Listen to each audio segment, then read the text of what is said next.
Welcome back to real people real talk. ഞാൻ MP Arjun, founder of Hearttitude foundation. ഇന്നത്തെ ഒരു podcast host ചെയ്യാൻ പറ്റിയാൽ ഞാൻ വളരെ ഹാപ്പിയാണ്. എന്താണെന്ന് വെച്ചാൽ ഈ ഹാർട്ടിറ്റ്യൂഡിൻ്റെ ഒരു മിഷൻ അല്ലെങ്കിൽ അത് തുടങ്ങാൻ കാരണം തന്നെ ഈ ഒരു ഹെൽത്ത് സെക്ടറിലെ പ്രോബ്ലംസ് ആണ്. സോ അത് സോൾവ് ചെയ്യാനുള്ള ഓരോ പ്രോസസ്സിലാണ് ഇപ്പം ഹാർട്ടിറ്റ്യൂഡ് പോയിക്കൊണ്ടിരിക്കുന്നത്. സോ ആ ഒരു സമയത്ത് തന്നെ എനിക്ക് സുധി മാമിനെ പോലെ എക്സ്പീരിയൻസ് ആയിട്ടുള്ള ഡോക്ടറെ ഇൻ്റർവ്യൂ ചെയ്യാൻ പറ്റിയതിലാണ് ഞാനിപ്പോൾ സന്തോഷിച്ചുകൊണ്ടിരിക്കുന്നത്. Welcome and happy doctors day ma'am. From whole team of Attitude Foundation. So, ma'am, ഈ മേഖലയിൽ മാം ഇത്രയും എക്സ്പീരിയൻസ് ഉണ്ടായിട്ടും മാം ഇപ്പോഴും SRCയുടെ ഒക്കെ കുറേ കോഴ്സസ് ചെയ്തുകൊണ്ടിരിക്കുന്നുണ്ട്, അല്ലെങ്കിൽ കുട്ടികളെ കുറിച്ചിട്ട് അല്ലെങ്കിൽ അവരെ ഹെൽത്തിനെ കുറിച്ചിട്ട് മാം കുറേ അറിയാൻ ശ്രമിക്കുന്നുണ്ട്.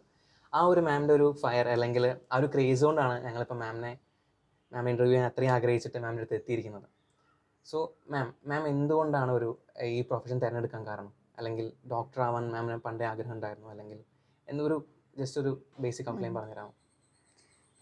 ഡോക്ടർ ആവാൻ ഉള്ള ആഗ്രഹം ചെറുപ്പത്തിലേ ഉണ്ടായിരുന്നു എന്ന് ചോദിച്ചാൽ, എനിക്ക് എൻ്റെ ഓർമ്മയിലൊരു ഹൈസ്കൂൾ ഒക്കെ അതിന് ശേഷമാണ് ഒരു സർവീസ് റിലേറ്റഡ് മേഖലയിലേക്ക് പോകണം എന്നുള്ളൊരു ആഗ്രഹം ഉണ്ടായിരുന്നത്. കാരണം നമ്മൾ എപ്പോഴും ആൾക്കാരെ കാണുമ്പോഴാണെങ്കിലും കുട്ടികളെ കാണുമ്പോഴാണെങ്കിലും ഒക്കെ അവർ സഫർ ചെയ്യുന്ന കുറച്ച് കാര്യങ്ങൾ എപ്പോഴും നമ്മളോട് ചേർത്ത് വെക്കാൻ, അതായത് നമ്മൾ അങ്ങനെ ആയിരുന്നെങ്കിൽ നമുക്ക് എത്ര ബുദ്ധിമുട്ടുണ്ടാകും, അങ്ങനെ എപ്പോഴും ചെറുപ്പത്തിലേ ഞാൻ ചിന്തിക്കാറുണ്ടായിരുന്നു. അപ്പോൾ അതിനൊരു സൊല്യൂഷൻ നമ്മൾ കുറച്ചുകൂടി വലുതാവുമ്പോഴാണല്ലോ ഇങ്ങനെയുള്ള പരിഹാരങ്ങൾ നമ്മൾ ഈ ഒരു മേഖലയിലേക്ക് എത്തുമ്പോൾ, അതായത് ഇപ്പം ഒരു ഡോക്ടറോ നേഴ്സോ അങ്ങനെ എന്തായാലും നമുക്ക് അവർക്ക് കെയർ കൊടുക്കാൻ പറ്റുന്ന ഒരു മേഖലയിൽ എത്തുമ്പോൾ നമുക്ക് ചെയ്യാൻ പറ്റുന്ന കാര്യങ്ങൾ അവർക്ക് ചെയ്തു കൊടുക്കാൻ പറ്റും എന്നൊരു തിരിച്ചറിവുണ്ടായിരുന്നു. അപ്പോൾ പിന്നെ നമ്മൾ സാധാരണ +2 എല്ലാം കഴിഞ്ഞ് എൻട്രൻസ് എഴുതി കിട്ടിയത് ആയുർവേദം ഇതിലേക്കാണ്. ആയുർവേദം കിട്ടിക്കഴിഞ്ഞ് അത് പഠിച്ചു തുടങ്ങുമ്പോഴാണ് ശരിക്കും ഇത് തന്നെയായിരുന്നു വേണ്ടത് എന്നുള്ളൊരു തിരിച്ചറിവ് ഉണ്ടാവുന്നത്. അപ്പം അതിലിപ്പോഴും അത്രയും അന്ന് തുടക്കം ആ ഒരു ഫസ്റ്റ് ഡേ പഠിച്ച അതേ പാഷനോട് കൂടിയിട്ട് ഇപ്പോഴും ആയുർവേദം പഠിച്ചുകൊണ്ടിരിക്കുക തന്നെയാണ് സത്യം പറഞ്ഞാൽ ഇപ്പോഴും. ഓക്കെ. സോ മാം ഇപ്പം പറഞ്ഞു ആയുർവേദം മാം എത്തിപ്പെട്ടതിന് ശേഷമാണ് മാമിന് ഇഷ്ടപ്പെടാൻ തുടങ്ങിയത്, അല്ലെങ്കിൽ അതിൽ എനിക്ക് കുറേ മനസ്സിലാക്കാൻ പറ്റും. എന്തുകൊണ്ടാണ് അതൊന്ന് ഒരു ആയുർവേദം ശരിക്കും പറഞ്ഞിട്ടുണ്ടെങ്കിൽ ഒരു ഹോളിസ്റ്റിക് സയൻസ് എന്ന് തന്നെ പറയാം. അതായത് ഒരു സമ്പൂർണ്ണ ചികിത്സാ ശാസ്ത്രം തന്നെയാണ്. നമ്മൾ ചികിത്സയെ ആസ് എ ഹോൾ എടുക്കുന്ന സമയത്ത് ഒരു രോഗം എങ്ങനെ ഉണ്ടാവുന്നു, രോഗത്തിൻ്റെ കാരണങ്ങൾ, അത് ഒരേ രോഗം തന്നെ പല രോഗികളിൽ വ്യത്യസ്തമായിട്ട് കാണപ്പെടുന്നത് എന്തുകൊണ്ട്, അല്ലെങ്കിൽ അങ്ങനെ എന്താ പറയുക, അസുഖത്തിനെയും ചികിത്സയെയും വളരെ എന്താ പറയുക ആസ് എ ഹോൾ നോക്കിക്കാണുന്ന ഒരു ചികിത്സാശാസ്ത്രമാണ് ആയുർവേദം. അപ്പോൾ ഇപ്പോഴത്തെ കാലത്ത് പ്രത്യേകിച്ചും നമുക്കറിയാം, ഇപ്പോൾ നമ്മുടെ ടെക്നോളജി ആണെങ്കിലും എല്ലാം വളരെയധികം ഡെവലപ്പ് ചെയ്തിരിക്കുന്ന ഈ ഒരു സമയത്താണെങ്കിലും പുതിയ പുതിയ രോഗങ്ങൾ, പുതിയ ചലഞ്ചസ്, വെല്ലുവിളികൾ നമുക്ക് ഹെൽത്ത് റിലേറ്റഡ് മേഖലയിൽ ഉണ്ടായിക്കൊണ്ടിരിക്കുകയാണ്. അപ്പോഴൊക്കെ നമ്മൾ നമ്മുടേതായിട്ടുള്ള എന്താ പറയുക നൂതനമായിട്ടുള്ള സാങ്കേതിക വിദ്യകളും അതേപോലെ മെഡിക്കൽ ഫീൽഡിൽ തന്നെ ഇപ്പോൾ പല ഗവേഷണങ്ങൾ നടക്കുന്നുണ്ട്. അതിനനുസരിച്ച് എനിക്ക് തോന്നുന്നു പുതിയ പുതിയ രോഗങ്ങളും ഉണ്ടായിക്കൊണ്ടിരിക്കുകയാണ്. അപ്പോൾ അങ്ങനെ നോക്കുന്ന സമയത്ത് ആയുർവേദത്തിന് ഇപ്പോഴത്തെ കാലത്ത് എനിക്ക് തോന്നുന്നു മുൻപത്തേനേക്കാളും പ്രസക്തി കൂടി വരികയാണ് ചെയ്യുന്നത്. കാരണം കുറച്ച് മുന്നേ ഉണ്ടായിരുന്ന കോവിഡ് കാലഘട്ടം തന്നെ നമുക്കറിയാം. കോവിഡ് നമുക്കൊരു പുതിയ വെല്ലുവിളിയായിരുന്നു ആരോഗ്യരംഗത്ത്.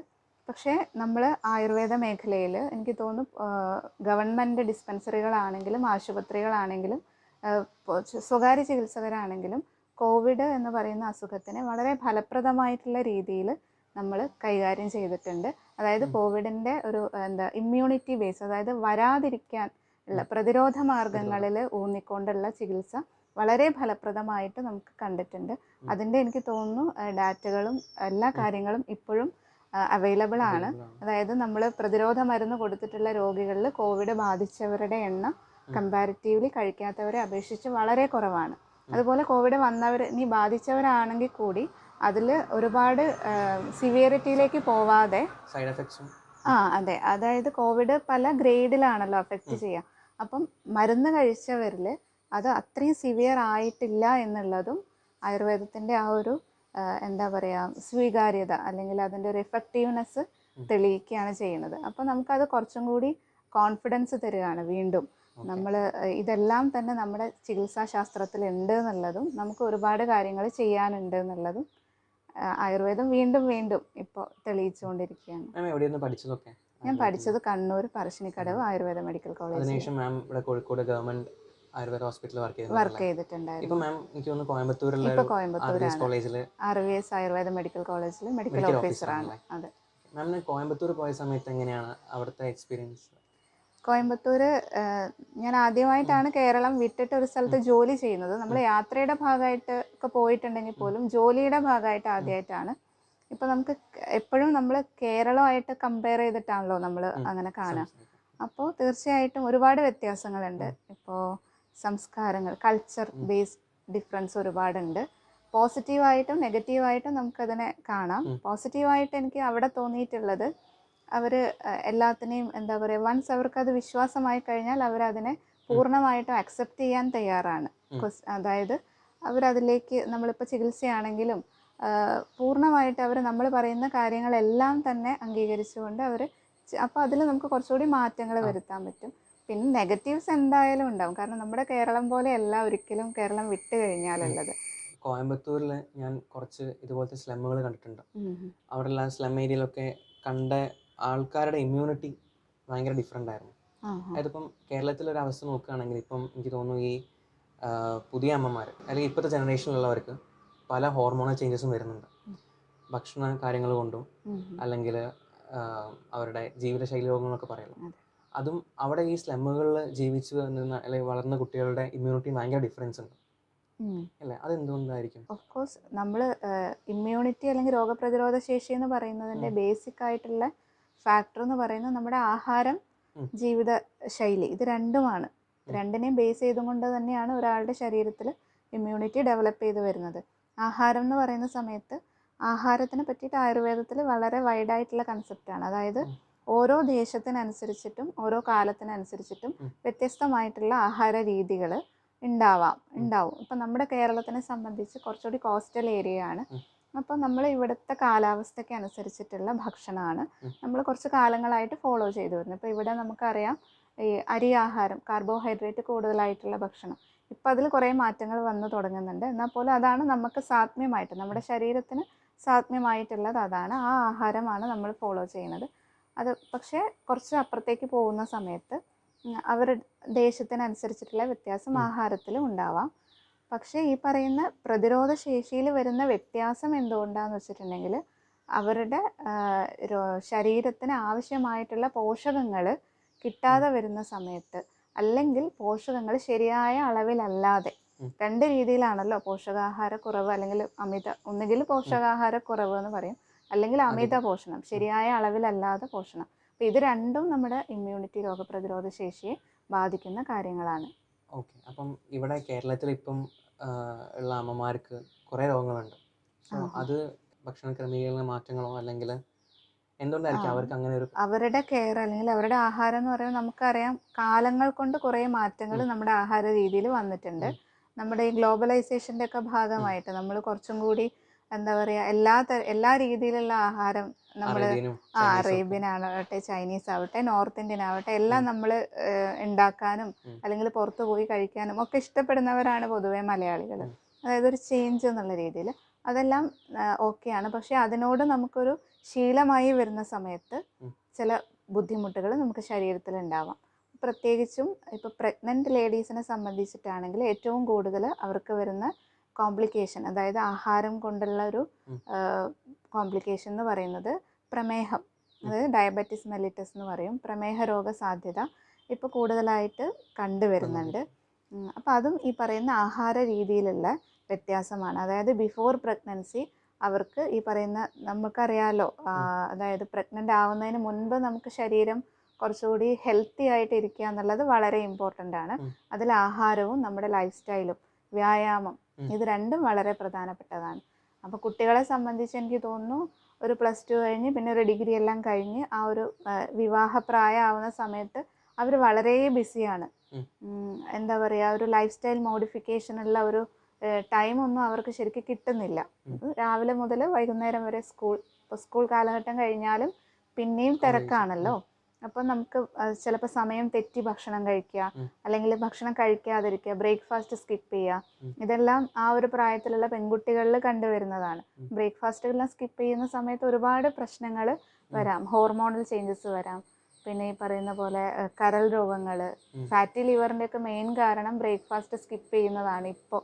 അതായത് നമ്മൾ ഒരുപാട് കൊഴുപ്പ് കൂടുതലുള്ള ആഹാരം കഴിക്കുന്നതുകൊണ്ട് മാത്രമല്ല, ആഹാരം ശരിയായ സമയത്തല്ലാതെ കഴിക്കുന്നതും ഉം. ഇങ്ങനെയുള്ള അസുഖങ്ങൾ വരാൻ കാരണമാകുന്നുണ്ട്. ഈ ഒരു പ്രായത്തിലുള്ളവർക്ക് വേണ്ടിയിട്ട് മാം എന്തെങ്കിലും സജഷൻസ് കൊടുക്കാൻ പറ്റുമോ? അതായത് ഒരു റൂട്ടീനിൽ കുറേ ഇപ്പം എല്ലാവരും റൂട്ടീൻ അല്ലെങ്കിൽ ഈ അങ്ങനത്തെ സംഭവങ്ങൾ ഫോക്കസ് ചെയ്യാൻ തുടങ്ങി അതെ കഴിഞ്ഞു. അതെ അപ്പോൾ ഇവർക്ക് ഇപ്പം എൻ്റെ ഒരു ഫ്രണ്ട്സിനെ മാം പറഞ്ഞപ്പോഴാണ് ഞാൻ ആലോചിച്ചത്, എൻ്റെ ഫ്രണ്ട്സും അങ്ങനെയാണ്.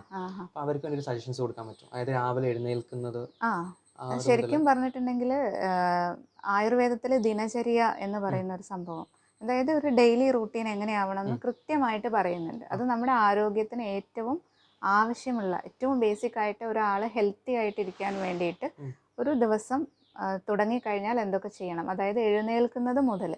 ശരിക്കും പറഞ്ഞാൽ ആയുർവേദ പ്രകാരം ബ്രാഹ്മ മുഹൂർത്തത്തിൽ എഴുന്നേൽക്കുക എന്നാണ് പറയുക. അതായത് സൂര്യോദയത്തിന്, മിനിമം സൂര്യോദയത്തിന് മുൻപ് ഉണരണം എന്നാണ്. നമുക്കൊരു ഐഡിയൽ ടൈം ഒരു 6 മണി 6:30, അതിൻ്റെ അപ്പുറത്തേക്ക് പറയുന്നില്ല. ശരിക്കും പറയുന്ന ബ്രാഹ്മ മുഹൂർത്തം 4:30 മുതൽ 6 മണി 6:30 ആ സമയത്താണ്. അത് പോസിബിൾ അല്ലെങ്കിൽ കൂടി സൂര്യോദയത്തിന് മുൻപ് ഉണരുക എന്നുള്ളത് ശീലമാക്കുന്നത് നല്ലതായിരിക്കും തോന്നുന്നു. അപ്പോൾ അതിന് ഒരു 6 മണിക്ക് എഴുന്നേറ്റ് കഴിഞ്ഞിട്ട് പിന്നെ നമ്മുടെ ഡെയിലി റൂട്ടീൻ കാര്യങ്ങൾ, അതായത് ടോയ്ലറ്റിൽ പോവുക, പല്ല് തേക്കുക, കുളിക്കുക. എണ്ണ തേച്ച് കുളി ഒരു നിർബന്ധമായിട്ട് ആയുർവേദത്തിൽ ദിവസവും ചെയ്യേണ്ട കാര്യങ്ങളിൽ പറയുന്നുണ്ട്. എണ്ണ തേച്ച് കുളിക്കുക എന്ന് പറയുന്നത് ശരിക്കും പറഞ്ഞിട്ടുണ്ടെങ്കിൽ നമ്മുടെ എന്താ പറയുക, ആരോഗ്യത്തിന് ഏറ്റവും ഉത്തമമായിട്ടുള്ള കാര്യമാണ്. സ്കിന്ന്, അതായത് ഇപ്പം നമ്മുടെ തൊലിപ്പുറമേ ഉണ്ടാവുന്ന ഒരുപാട് അസുഖങ്ങളെ പ്രിവെൻറ്റ് ചെയ്യാൻ വേണ്ടിയിട്ട് ഈ എണ്ണ തേച്ച് കുളി വളരെ നല്ലതാണ്. അതുപോലെ തന്നെ തലയിൽ എണ്ണ തേക്കുക എന്നുള്ളതും, അതും ഈ പറയുന്ന പോലെ നമുക്ക് തല ശരിക്കും ഉത്തമാംഗം എന്നാണ് ആയുർവേദത്തിൽ പറയുക. അതായത് ഏറ്റവും പ്രധാനപ്പെട്ട, അപ്പം ഇനിയിപ്പോൾ ദിവസവും നമ്മൾ പറയുന്ന 3 ഏരിയ എന്ന് പറയുന്നത് ശിര, ശ്രവണ, പാദം, അതായത് തല, ചെവി, പാദം, ഈ 3 ഭാഗങ്ങളും ദിവസവും എണ്ണ തേക്കാൻ ആയുർവേദം പറയുന്നുണ്ട്. അപ്പം അങ്ങനെ എണ്ണ തേച്ച് കുളിക്കുക എന്നുള്ളത് പ്രധാനപ്പെട്ട കാര്യം. അല്ലെങ്കിൽ നമ്മുടെ തൊലി എന്ന് പറയുന്നത് എന്താ പറയുക, അതിനൊരു ടെക്സ്ചർ ഉണ്ട്, ബേസിക് ആയിട്ടുള്ളൊരു ടെക്സ്ചർ ഉണ്ട്. ഈ തൊലിയോട് കണക്റ്റഡ് ആയിട്ട് ഒരുപാട് നെർവ്സും രക്തക്കുഴലുകളും അങ്ങനത്തെ ഒരുപാട് കാര്യങ്ങളുണ്ട്. അപ്പോൾ ഈ എണ്ണ തേക്കുക എന്ന് പറയുന്നത് നോർമലി ഒരു ഹെൽത്തി ആയിട്ടുള്ളൊരു പേഴ്സണെ സംബന്ധിച്ച് നമ്മുടെ സാധാരണ തിലതൈലം, അതായത് എള്ളെണ്ണ തേച്ച് കുളിക്കാനാണ് പറയുന്നത്. അതായത് നമ്മൾ ഒരിക്കലും മെഡിക്കേറ്റഡ് ഓയിൽ പറയുന്നില്ല. അതായത് പറയുന്ന പോലെ ധാന്വന്തരം തൈലങ്ങൾ അല്ലെങ്കിൽ കർപ്പൂരാതി, അതൊന്നും ഒരു ഹെൽത്തി പേഴ്സണ് പറയുന്നില്ല. ഹെൽത്തി പേഴ്സണ് പറയുന്ന അല്ലെങ്കിൽ അഭ്യംഗത്തിന് ഏറ്റവും ഉത്തമമായിട്ട് പറയുന്നത് എള്ളെണ്ണയാണ്. ആ എള്ളെണ്ണ തേച്ച് കുളിക്കുന്നതിലൂടെ നമുക്ക് തൊലിയുടെ ബേസിക് ആയിട്ടുള്ള ആ ടെക്സ്ചർ, സ്നിഗ്ധത, അത് മെയിൻറ്റെയിൻ ചെയ്യുകയാണ് ചെയ്യുന്നത്. അത് മാറി വരുമ്പോഴാണ് നമ്മൾ ദിവസം പുറത്തൊക്കെ ഇറങ്ങുന്ന സമയത്ത് ഒരുപാട് എക്സ്പോഷർ വരുന്നുണ്ടല്ലേ, പൊടിയും ഇതൊക്കെ ആയിട്ട്. അപ്പോൾ വരുമ്പോൾ അല്ലെങ്കിൽ തൊലിപ്പുറമേ ഉണ്ടാകുന്ന അസുഖങ്ങൾ പ്രിവെൻറ്റ് ചെയ്യാൻ, ഇപ്പം ഒരുപാട് പേർക്ക് പറയാറുള്ളതാണ് ഡ്രൈ സ്കിന്ന് കാരണം ഉണ്ടാകുന്ന പ്രശ്നങ്ങൾ അനവധിയാണ്. അപ്പോൾ അത് പ്രിവെൻറ്റ് ചെയ്യാൻ ഈ എണ്ണ തേച്ച് കുളി സഹായിക്കും. അതുപോലെ തലയ്ക്ക് എണ്ണ തേക്കുന്നത് ശരിക്കും നമുക്ക് ബേസിക്കായിട്ട് വരുന്ന ഉന്മേഷം, നമ്മുടെ ബുദ്ധി, ഓർമ്മ, ഉണർവ്, ഇതിനെല്ലാം നിലനിർത്താൻ വേണ്ടി സഹായിക്കുന്ന കാര്യങ്ങളാണ്. ചെവിക്ക് എണ്ണ തേക്കുന്നതും ഇതേപോലെ നമ്മുടെ കേൾവി ശക്തി, അതുപോലെ ചെവിയുടെ പുറകിൽ ഒരുപാട് നെർവ് കണക്ഷൻസ്, നെർവ് എൻഡിങ്സ് ഉണ്ട്, അതിനെ സ്റ്റിമുലേറ്റ് ചെയ്യാൻ. അതുപോലെ പാദത്തിൽ അതിപ്പോൾ നമ്മൾ ലേണിങ്ങിൽ പറയാറില്ലേ, ഒരു ടീച്ചർ മാമിനെ അറിയായിരിക്കും, ഒരു എക്സസൈസ് പറയുന്നുണ്ട് ചെവിയിൽ, മാത്സിന് ഇമ്പ്രൂവ് ചെയ്യാൻ വേണ്ടിയിട്ട് ഇവിടെ പറയുന്ന ഒരു ബ്രെയിൻ ജിം എക്സസൈസിൽ പറയുന്നുണ്ട്. അപ്പം അങ്ങനെ ഒരുപാട് അതിന് സയൻറ്റിഫിക് ആയിട്ടുള്ള എക്സ്പ്ലനേഷൻസ് ഒരുപാടുണ്ട്. എന്നാൽ പോലും ബേസിക്കലി നമുക്ക് പറയുന്നത് നമ്മുടെ ആരോഗ്യം നിലനിർത്താൻ എന്നുള്ള രീതിയിൽ തന്നെ, തൊലിയുടെ ആവട്ടെ, നമ്മുടെ മനസ്സിൻ്റെ ആവട്ടെ, ശരീരത്തിൻ്റെ ആവട്ടെ, ഇതിന് എണ്ണ തേച്ച് കുളി ഒരു ഒഴിച്ചുകൂടാനാവാത്ത, ഒരു പക്ഷേ അത് കുറച്ച് കാലങ്ങളായിട്ട് നമുക്ക് നഷ്ടപ്പെട്ടു വരുന്നുണ്ട്. അതുകൊണ്ട് തന്നെ നമുക്കിപ്പോൾ അറിയാം ഒരുപാട് കുട്ടികളിൽ ഡ്രൈ സ്കിൻ റിലേറ്റഡ് ആയിട്ടുള്ള പ്രശ്നങ്ങൾ, തൊലിപ്പുറമേയുള്ള അസുഖങ്ങൾ കണ്ടുവരുന്നുണ്ട്. ശരിക്കും നമ്മൾ ആ ഒരു പാരമ്പര്യം അല്ലെങ്കിൽ അത് വിട്ടുകൊണ്ടുള്ള ഒരു പ്രശ്നങ്ങളായിരിക്കാം. അങ്ങനെയും പറയാം. കാരണം ആയുർവേദം എപ്പോഴും പാരമ്പര്യമായിട്ട് വളരെ കണക്റ്റഡ് ആണ്. അതുകൊണ്ട് നല്ലതും ഉണ്ട്, പക്ഷേ അതുകൊണ്ടുള്ള കുറച്ച് ബുദ്ധിമുട്ടുകളും ഉണ്ട്. എപ്പോഴും ആയുർവേദം നമ്മൾ പറയാം ഒരു രജിസ്റ്റേർഡ് മെഡിക്കൽ പ്രാക്ടീഷണറെ കണ്ടതിന് ശേഷം മാത്രം നിങ്ങൾക്ക് ശരിയായിട്ടുള്ള രീതിയിൽ തലയ്ക്ക് എണ്ണയും മേലെണ്ണയും ഒക്കെ ചോദിച്ച് ചെയ്യുന്നതായിരിക്കും നല്ലത്. നമുക്ക് ഏതെങ്കിലും ഇപ്പം നമ്മൾ കടയിൽ പോയിട്ടുണ്ടെങ്കിൽ ഇപ്പം നീലി ബൃങ്കാതി കേരം അങ്ങനെ ഒരുപാട് എണ്ണകൾ അവൈലബിൾ ആണ്. പക്ഷെ അത് നമുക്ക് ഇഷ്ടത്തിന് വാങ്ങിക്കാതെ ഓരോരുത്തരുടെ ശരീരത്തിനും പറ്റുന്നതുണ്ടാകും. അതൊരു മെഡിക്കൽ പ്രാക്ടീഷണറെ കണ്ടതിന് ശേഷം അവരുടെ നിർദ്ദേശപ്രകാരം വാങ്ങിച്ച് ഉപയോഗിക്കുന്നതായിരിക്കും നല്ലത്. നമ്മൾ പറഞ്ഞു വന്നത് ദിനചര്യ റൂട്ടീൻ ഫോളോ ചെയ്യുക എന്നുള്ളതായിരുന്നു. അപ്പം കറക്റ്റ് സമയത്തിന് ഭക്ഷണം കഴിക്കുക. ഭക്ഷണം കഴിക്കുക എന്ന് പറയുമ്പോൾ രാവിലെ ഒരു കാരണവശാലും ബ്രേക്ക്ഫാസ്റ്റ് സ്കിപ്പ് ചെയ്യരുത്. ബ്രേക്ക്ഫാസ്റ്റ് ബ്രെയിൻ ഫുഡ് എന്ന് പറയും. അപ്പോൾ അതൊരു കാരണവശാലും അതെ അതെ രാജാവിനെ പോലെ വയറ് നിറച്ച് സ്വസ്ഥമായിട്ട് ഒരു സ്ഥലത്ത് ഇരുന്ന് കഴിക്കുക എന്നുള്ളതാണ് പറയുന്നത്. ഇരുന്ന് കഴിക്കുക എന്ന് പറയുമ്പോൾ നമുക്ക് കാണാം, ഇപ്പോൾ സ്കൂളിൽ പോകുന്ന കുട്ടികളൊക്കെ ആണെങ്കിൽ ഓടി നടന്ന് അമ്മമാർ പുറകെ വായിൽ. ഒരു കാരണവശാലും അങ്ങനെ ചെയ്യരുത്. വേറെ എന്ത് മാറ്റി വെച്ചിട്ടുണ്ടെങ്കിലും ഭക്ഷണം കഴിക്കാനുള്ള സമയം സ്വസ്ഥമായിട്ട് ഒരു സ്ഥലത്ത് ഇരുന്ന് ശരീരം എല്ലാം നിവർന്നിരുന്ന്, അതായത് ഇപ്പോൾ നമ്മൾ മൊബൈൽ കണ്ടിട്ടോ ടി വി കണ്ടിട്ടോ മറ്റൊന്നിലേക്ക് ശ്രദ്ധ പോവാതെ കഴിക്കുന്ന ഭക്ഷണം ആസ്വദിച്ച് അതെന്താണോ, അതായത് അതിലെ ഓരോ രസങ്ങളും അറിഞ്ഞു കഴിക്കാനാണ് ആയുർവേദം പറയുന്നത്. അപ്പോഴാണ് അത് ശരിയായിട്ടുള്ള രീതിയിൽ നമുക്ക് ദഹനം നടക്കുന്നത്. ആ ആഹാരത്തിൽ എന്തൊക്കെ പോഷകങ്ങൾ അടങ്ങിയിട്ടുണ്ടോ അത് മുഴുവൻ നമ്മുടെ ശരീരത്തിലേക്ക് അബ്സോർബ് ആവണമെങ്കിൽ ഈ കഴിക്കുന്ന ആഹാരത്തിൽ ശ്രദ്ധ കേന്ദ്രീകരിച്ച് രുചി അറിഞ്ഞ് വിശപ്പറിഞ്ഞ് ഭക്ഷണം കഴിക്കുക എന്നുള്ളതാണ് ചെയ്യേണ്ടത്. അപ്പോൾ രാവിലെ ഒരു കാരണവശാലും ഫുഡ് സ്കിപ്പ് ചെയ്യരുത്. വയറ് നിറച്ച് രാവിലെ ഭക്ഷണം കഴിക്കുക. അതിന് ഒരു അരമണിക്കൂർ എടുത്തിട്ടാണെങ്കിലും രാവിലെ ഭക്ഷണം കഴിക്കണം. അത് കഴിച്ചു കഴിഞ്ഞാൽ പൊതുവെ ഒരു സ്കൂൾ ഗോയിങ് അല്ലെങ്കിൽ ഒരു 18 വയസ്സ് വരെയുള്ള കുട്ടികളാണെങ്കിൽ ഇപ്പോൾ രാവിലെ ഒരു 8 മണി, അതായത് എഴുന്നേറ്റ് കഴിഞ്ഞ് ഒരു 2 മണിക്കൂർ 1.5 മണിക്കൂറിന് ശേഷമാണ് നമുക്ക് വിശപ്പ് വരുള്ളൂ. എഴുന്നേറ്റ് കഴിഞ്ഞ് ഉടനെ ഭക്ഷണം കഴിക്കാൻ പറ്റില്ല. ഇപ്പോൾ ഒരു 6 മണിക്ക് എഴുന്നേൽക്കുന്ന ആളാണെങ്കിൽ 8 മണി അല്ലെങ്കിൽ 7:30 ബ്രേക്ക്ഫാസ്റ്റ് കഴിക്കാം. അത് കഴിഞ്ഞൊരു 11 മണിയാവുന്ന സമയത്ത് ചെറുതായിട്ട് എന്തെങ്കിലും ഫ്രൂട്ട്സോ അല്ലെങ്കിൽ നേന്ത്രപ്പഴം അല്ലെങ്കിൽ വീട്ടിലുണ്ടെങ്കിൽ കഞ്ഞി അങ്ങനെ എന്തെങ്കിലും ഒരു 11 മണിക്ക് കഴിക്കാം. ആ സമയത്ത് ഈ എണ്ണയിൽ പൊരിച്ച സാധനങ്ങൾ, ബേക്കറി ഐറ്റംസ് അതെല്ലാം ഒഴിവാക്കുന്നതാണ് നല്ലത്.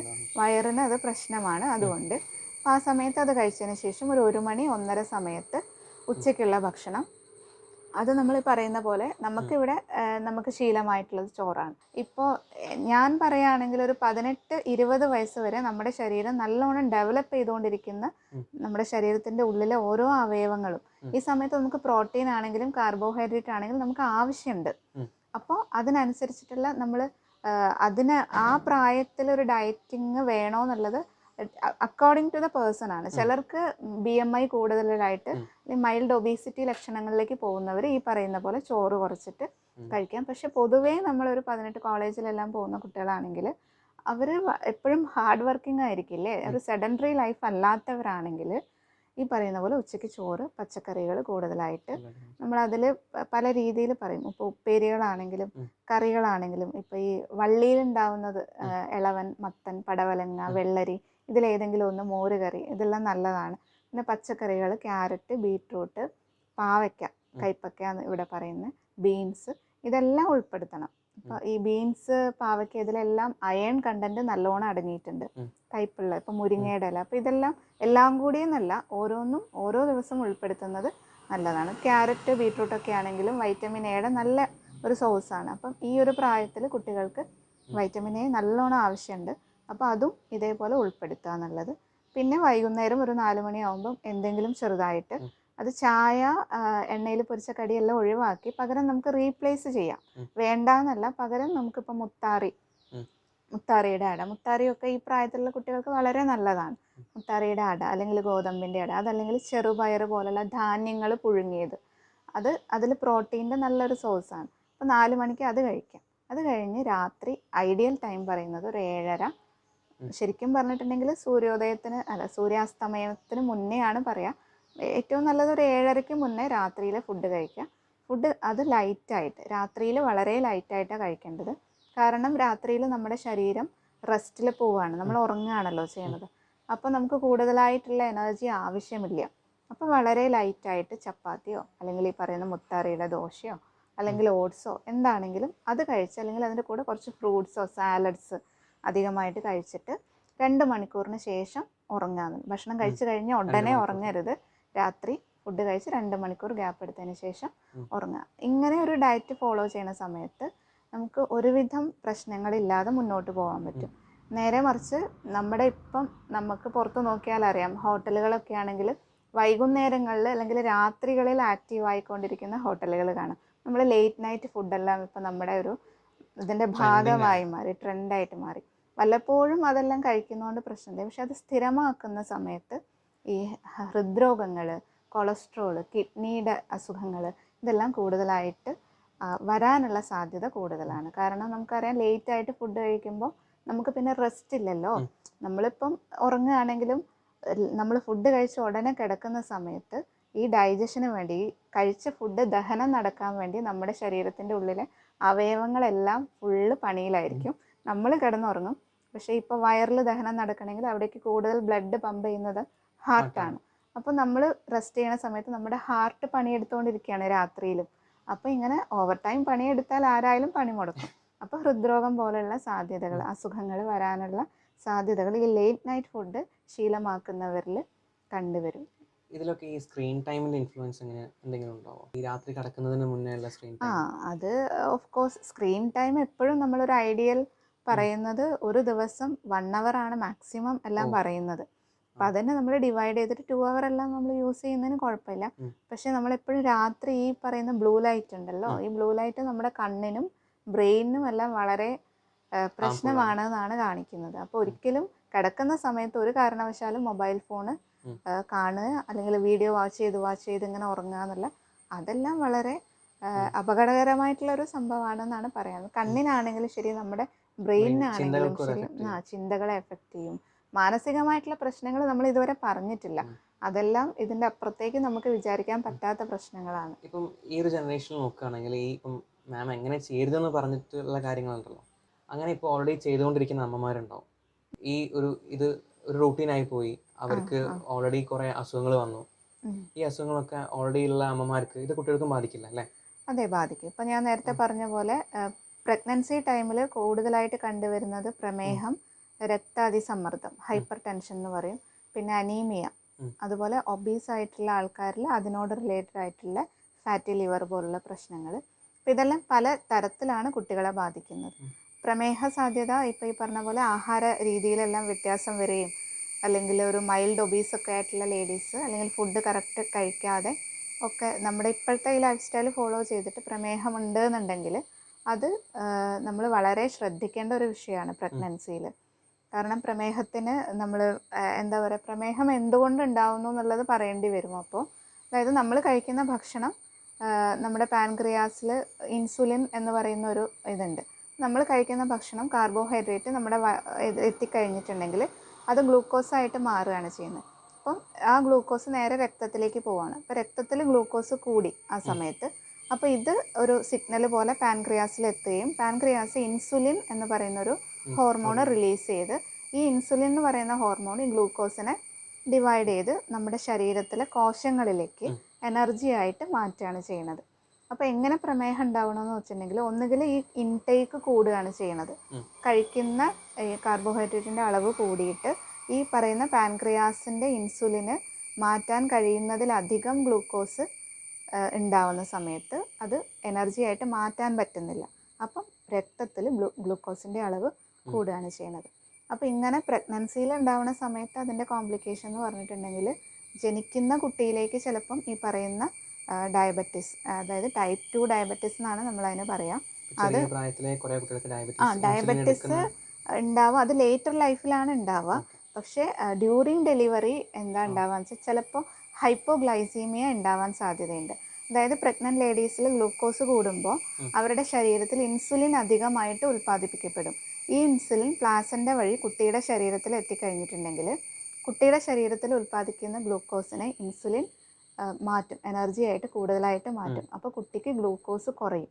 അപ്പോൾ ജനിക്കുന്ന കുട്ടിയിൽ ഹൈപ്പോഗ്ലൈസീമിയ ഉണ്ടാവുന്നത് വളരെ അപകടകരമായിട്ടുള്ള സംഭവമാണ്. അതായത് തലച്ചോറിലേക്ക് ഉള്ള ഓക്സിജൻ്റെ അളവ് കുറയാം. അങ്ങനെ ഒരുപാട് കേസുകൾ നമ്മൾ കാണാറുണ്ട്. നമ്മുടെ അടുത്ത് വരുന്ന സമയത്ത് ജനിച്ച സമയത്ത് ഹൈപ്പോഗ്ലൈസീമിയ ഉണ്ടാവുകയും തലച്ചോറിലേക്ക് എന്താ പറയുക, ഇഷീമിക് എൻസെഫലോപ്പതി എന്നൊക്കെ പറയും. അതായത് ഓക്സിജൻ്റെ അളവ് കുറഞ്ഞതുകൊണ്ട് ഉണ്ടാവുന്ന പ്രശ്നങ്ങൾ. തലച്ചോറിലെ സെല്ലിലേക്ക് ഓക്സിജൻ്റെ അളവ് കുറയുമ്പോൾ ആ ഭാഗം ശരീരത്തിൻ്റെ ഏതൊക്കെ ഭാഗത്തിനെയാണോ കൺട്രോൾ ചെയ്യുന്നത് അത് ഡെവലപ്പ് ആവാതെ ഇരിക്കുക. ഇപ്പോൾ സെറിബ്രൽ പാൾസി പോലെയുള്ള അസുഖങ്ങൾ, അങ്ങനെയുള്ള കാര്യങ്ങളൊക്കെ ഇതുകൊണ്ട് ഉണ്ടായി കാണാറുണ്ട്. ഇപ്പോൾ ഇതൊരു വലിയ കോംപ്ലിക്കേഷനാണ് പറഞ്ഞത്. ഇതല്ലാതെ ചെറിയ ചെറിയ ബുദ്ധിമുട്ടുകൾ ജനിക്കുന്ന കുട്ടിയിൽ ഉണ്ടാവാം. പറയണ പോലെ ഒരു ഏർലി ഏജിൽ ആ കുട്ടി വലുതായി ഏർലി ഏജിൽ തന്നെ കുട്ടിക്ക് പ്രമേഹം വരാനുള്ള സാധ്യത കൂടുതലാണ്. അപ്പോൾ അമ്മയുടെ ലൈഫ് സ്റ്റൈൽ വളരെ പ്രധാനപ്പെട്ടതാണ്. അതേപോലെ തന്നെയാണ് ഹൈപ്പർ ടെൻഷൻ ഉള്ള ആൾക്കാരാണെങ്കിലും പ്ലാസൻ്റെ അബ്രപ്ഷൻ എല്ലാം ഉണ്ടാവാനുള്ള സാധ്യതയുണ്ട്. അതായത് ബ്ലീഡിങ് പോലുള്ള കാര്യങ്ങൾ. പിന്നെ അത് കൺട്രോൾ ചെയ്ത് പോയാൽ തന്നെയും ഡ്യൂറിങ് ഡെലിവറി നമുക്കൊരു കോംപ്ലിക്കേഷൻസിനുള്ള സാധ്യതയുണ്ട്. ഇപ്പോൾ ഒബീസ് ആയിട്ടുള്ള ആൾക്കാരിലും ഇതേപോലെ പറയുന്ന കൊളസ്ട്രോൾ കൂടിയിരിക്കുക അല്ലെങ്കിൽ ഇങ്ങനെയുള്ള പ്രശ്നങ്ങൾ ഉണ്ടാകും. അപ്പോൾ നമ്മളെപ്പോഴും ബിഫോർ പ്രഗ്നൻസി, നമ്മൾ കൺസീവ് ചെയ്യുന്നതിന് മുൻപ് നമ്മുടെ ഹെൽത്ത് അത്രയും എന്താ പറയുക ശ്രദ്ധിച്ചിട്ട് മാത്രം നമ്മളതിന് മുന്നേ മാനസികമായിട്ടും ശാരീരികമായിട്ടും പ്രിപ്പയർ ആവണം എന്ന് പറയുന്നത് അതിനാണ്. ആ ഒരു ടൈം എന്ന് പറയുന്നത് അമ്മ കഴിക്കുന്ന ആഹാരമാവട്ടെ, അമ്മയുടെ ലൈഫ് സ്റ്റൈൽ ആവട്ടെ, അമ്മയെ മാത്രമല്ലല്ലോ ബാധിക്കുന്നത്. പിന്നീട് ജനിക്കാൻ പോകുന്ന ഒരു കുട്ടിയുടെ ജീവിതകാലം മുഴുവൻ ഡിപ്പെൻഡ് ചെയ്യുന്നത് ഈ പ്രഗ്നൻസി ടൈമിൽ അമ്മ കഴിക്കുന്ന ആഹാരം, അമ്മയുടെ ചിന്ത. ആയുർവേദം അതിനൊക്കെ വളരെ പ്രാധാന്യം കൊടുക്കുന്നുണ്ട്. ഇപ്പോൾ ചിന്തകൾ, മാനസികമായിട്ടുള്ള വ്യാപാരങ്ങൾ, ഇതിനൊക്കെ ഡിപ്പെൻഡ് ചെയ്യുമല്ലോ. അപ്പോൾ അത് വളരെ ശ്രദ്ധിക്കണം എന്നുള്ളത് പറയാണ്. ഞാൻ ഇപ്പോൾ പറഞ്ഞു തന്ന കാര്യങ്ങൾ വളരെ ഇൻഫോർമേറ്റീവാണ്. ഞാൻ ഒന്ന് റീതിങ്ക് ചെയ്യും ഇതിൻ്റെ കാര്യങ്ങളെല്ലാം വെച്ചിട്ട്. പക്ഷേ മാം, ഈ ഹാർട്ടിറ്റ്യൂഡ് എന്ന് പറയുന്നത് ഇപ്പം കൂടുതൽ ഈ സ്ലമ്മുകളിലേക്ക് അല്ലെങ്കിൽ പാവപ്പെട്ട വീട്ടിലേക്ക് കോൺസെൻട്രേറ്റ് ചെയ്യുന്ന ഒരു ഓർഗനൈസേഷനാണ്. സോ ഞാനിങ്ങനെ ഈ കൃത്യമായിട്ട് പറയുകയാണെങ്കിൽ ഈ ജാർഖണ്ഡ് അല്ലെങ്കിൽ ഈ നോയിഡ ഭാഗങ്ങളിൽ അത്രയും ഈ കുടിലുകൾ താമസിക്കുന്നവർക്ക് അവരത്രയും എന്താ പറയുക, ഓരോ വർഷം ഗ്യാപ്പിലാണ് അവർ കൺസീവ് ചെയ്തിട്ട് അവിടെ കുട്ടികളുണ്ടാവുന്നത്. സോ അവിടെ എന്ന് പറഞ്ഞാൽ മാമിന് ഞങ്ങൾ അവിടെ പ്രവർത്തിച്ചിട്ട് അവർക്ക് വേണ്ടിയുള്ള സഹായങ്ങൾ ചെയ്യാനുള്ളൊരു, അവർക്ക് അയൺ ഡെഫിഷ്യൻസി ഉണ്ട്. അപ്പോൾ ജനിച്ച് വരുന്ന കുട്ടികൾ വളരെ അണ്ടർ ഡെവലപ്ഡ് ആണ്. അങ്ങനത്തെ കുറേ ഇഷ്യൂസ് അവിടെ കണ്ടുകൊണ്ടിരിക്കും. അപ്പോൾ അതിനെ സോൾവ് ചെയ്യാൻ മാമിനുണ്ടെങ്കിൽ ഞങ്ങൾ എന്താണ് അവിടെ ചെയ്യാൻ കഴിയുക, അല്ലെങ്കിൽ ഞങ്ങളിപ്പം അവിടെ പ്രഗ്നൻ്റ് ആയ വുമൻസിന് വേണ്ടി ഞങ്ങൾക്ക് എന്തെങ്കിലും ചെയ്യാൻ പറ്റും മാം സജസ്റ്റ് ചെയ്യാൻ പറ്റും? ഇപ്പോൾ ഇത് ശരിക്കും പറഞ്ഞിട്ടുണ്ടെങ്കിൽ വളരെ വ്യത്യസ്തമായിട്ടുള്ളൊരു ഇഷ്യൂ ആണ്. അതായത് അണ്ടർ ന്യൂട്രീഷൻ എന്ന് പറയുന്നത് വളരെ നമ്മൾ എപ്പോഴും എന്താ പറയുക, ഒരു റെഡ് അലേർട്ട് എന്നൊക്കെ പറയുന്ന പോലെ നമ്മൾ അറ്റ് വൺസ് അതിനകത്ത് ഇടപെടേണ്ട കാര്യമാണ്. കാരണം അണ്ടർ ന്യൂട്രീഷൻ ഉണ്ടാകുന്ന സമയത്ത് ഇപ്പം ഈ പറയുന്ന പോലെ പ്രഗ്നൻറ്റ് ലേഡീസിലാണെങ്കിൽ അത് ജനിക്കാൻ പോകുന്ന കുഞ്ഞിനെ വളരെ പ്രശ്നമാണ്, വളരെ ബുദ്ധിമുട്ടുണ്ടാകും. ഈവൻ ഡെത്ത് വരെ സംഭവിക്കാവുന്ന തരത്തിലാണ്. ഇപ്പം അനീമിയ എല്ലാം പറയുന്നുണ്ട്. ഇപ്പം അനീമിയ ഒരു ഗ്രേഡ് ഉണ്ട്. ഇപ്പോൾ 8.5-ന് താഴെയൊക്കെ HB പോയി കഴിഞ്ഞാൽ ഡ്യൂറിങ് ഡെലിവറി എല്ലാം വളരെ റിസ്ക്കാണ്. അമ്മയ്ക്കാണെങ്കിലും കുട്ടിക്കാണെങ്കിലും റിസ്ക്കാണ്. ബ്ലീഡിങ്ങിനുള്ള സാധ്യതയുണ്ട്. പറയുന്ന പോലെ അനീമിയ കുറഞ്ഞുകൊണ്ട് മാത്രം ഹൈപ്പർ ടെൻഷൻ കൂടാവുന്ന സാധ്യതകളുണ്ട്. പിന്നെ പോഷകാഹാരക്കുറവ് അതിൻ്റെ വേറൊരു ഭാഗമാണ്.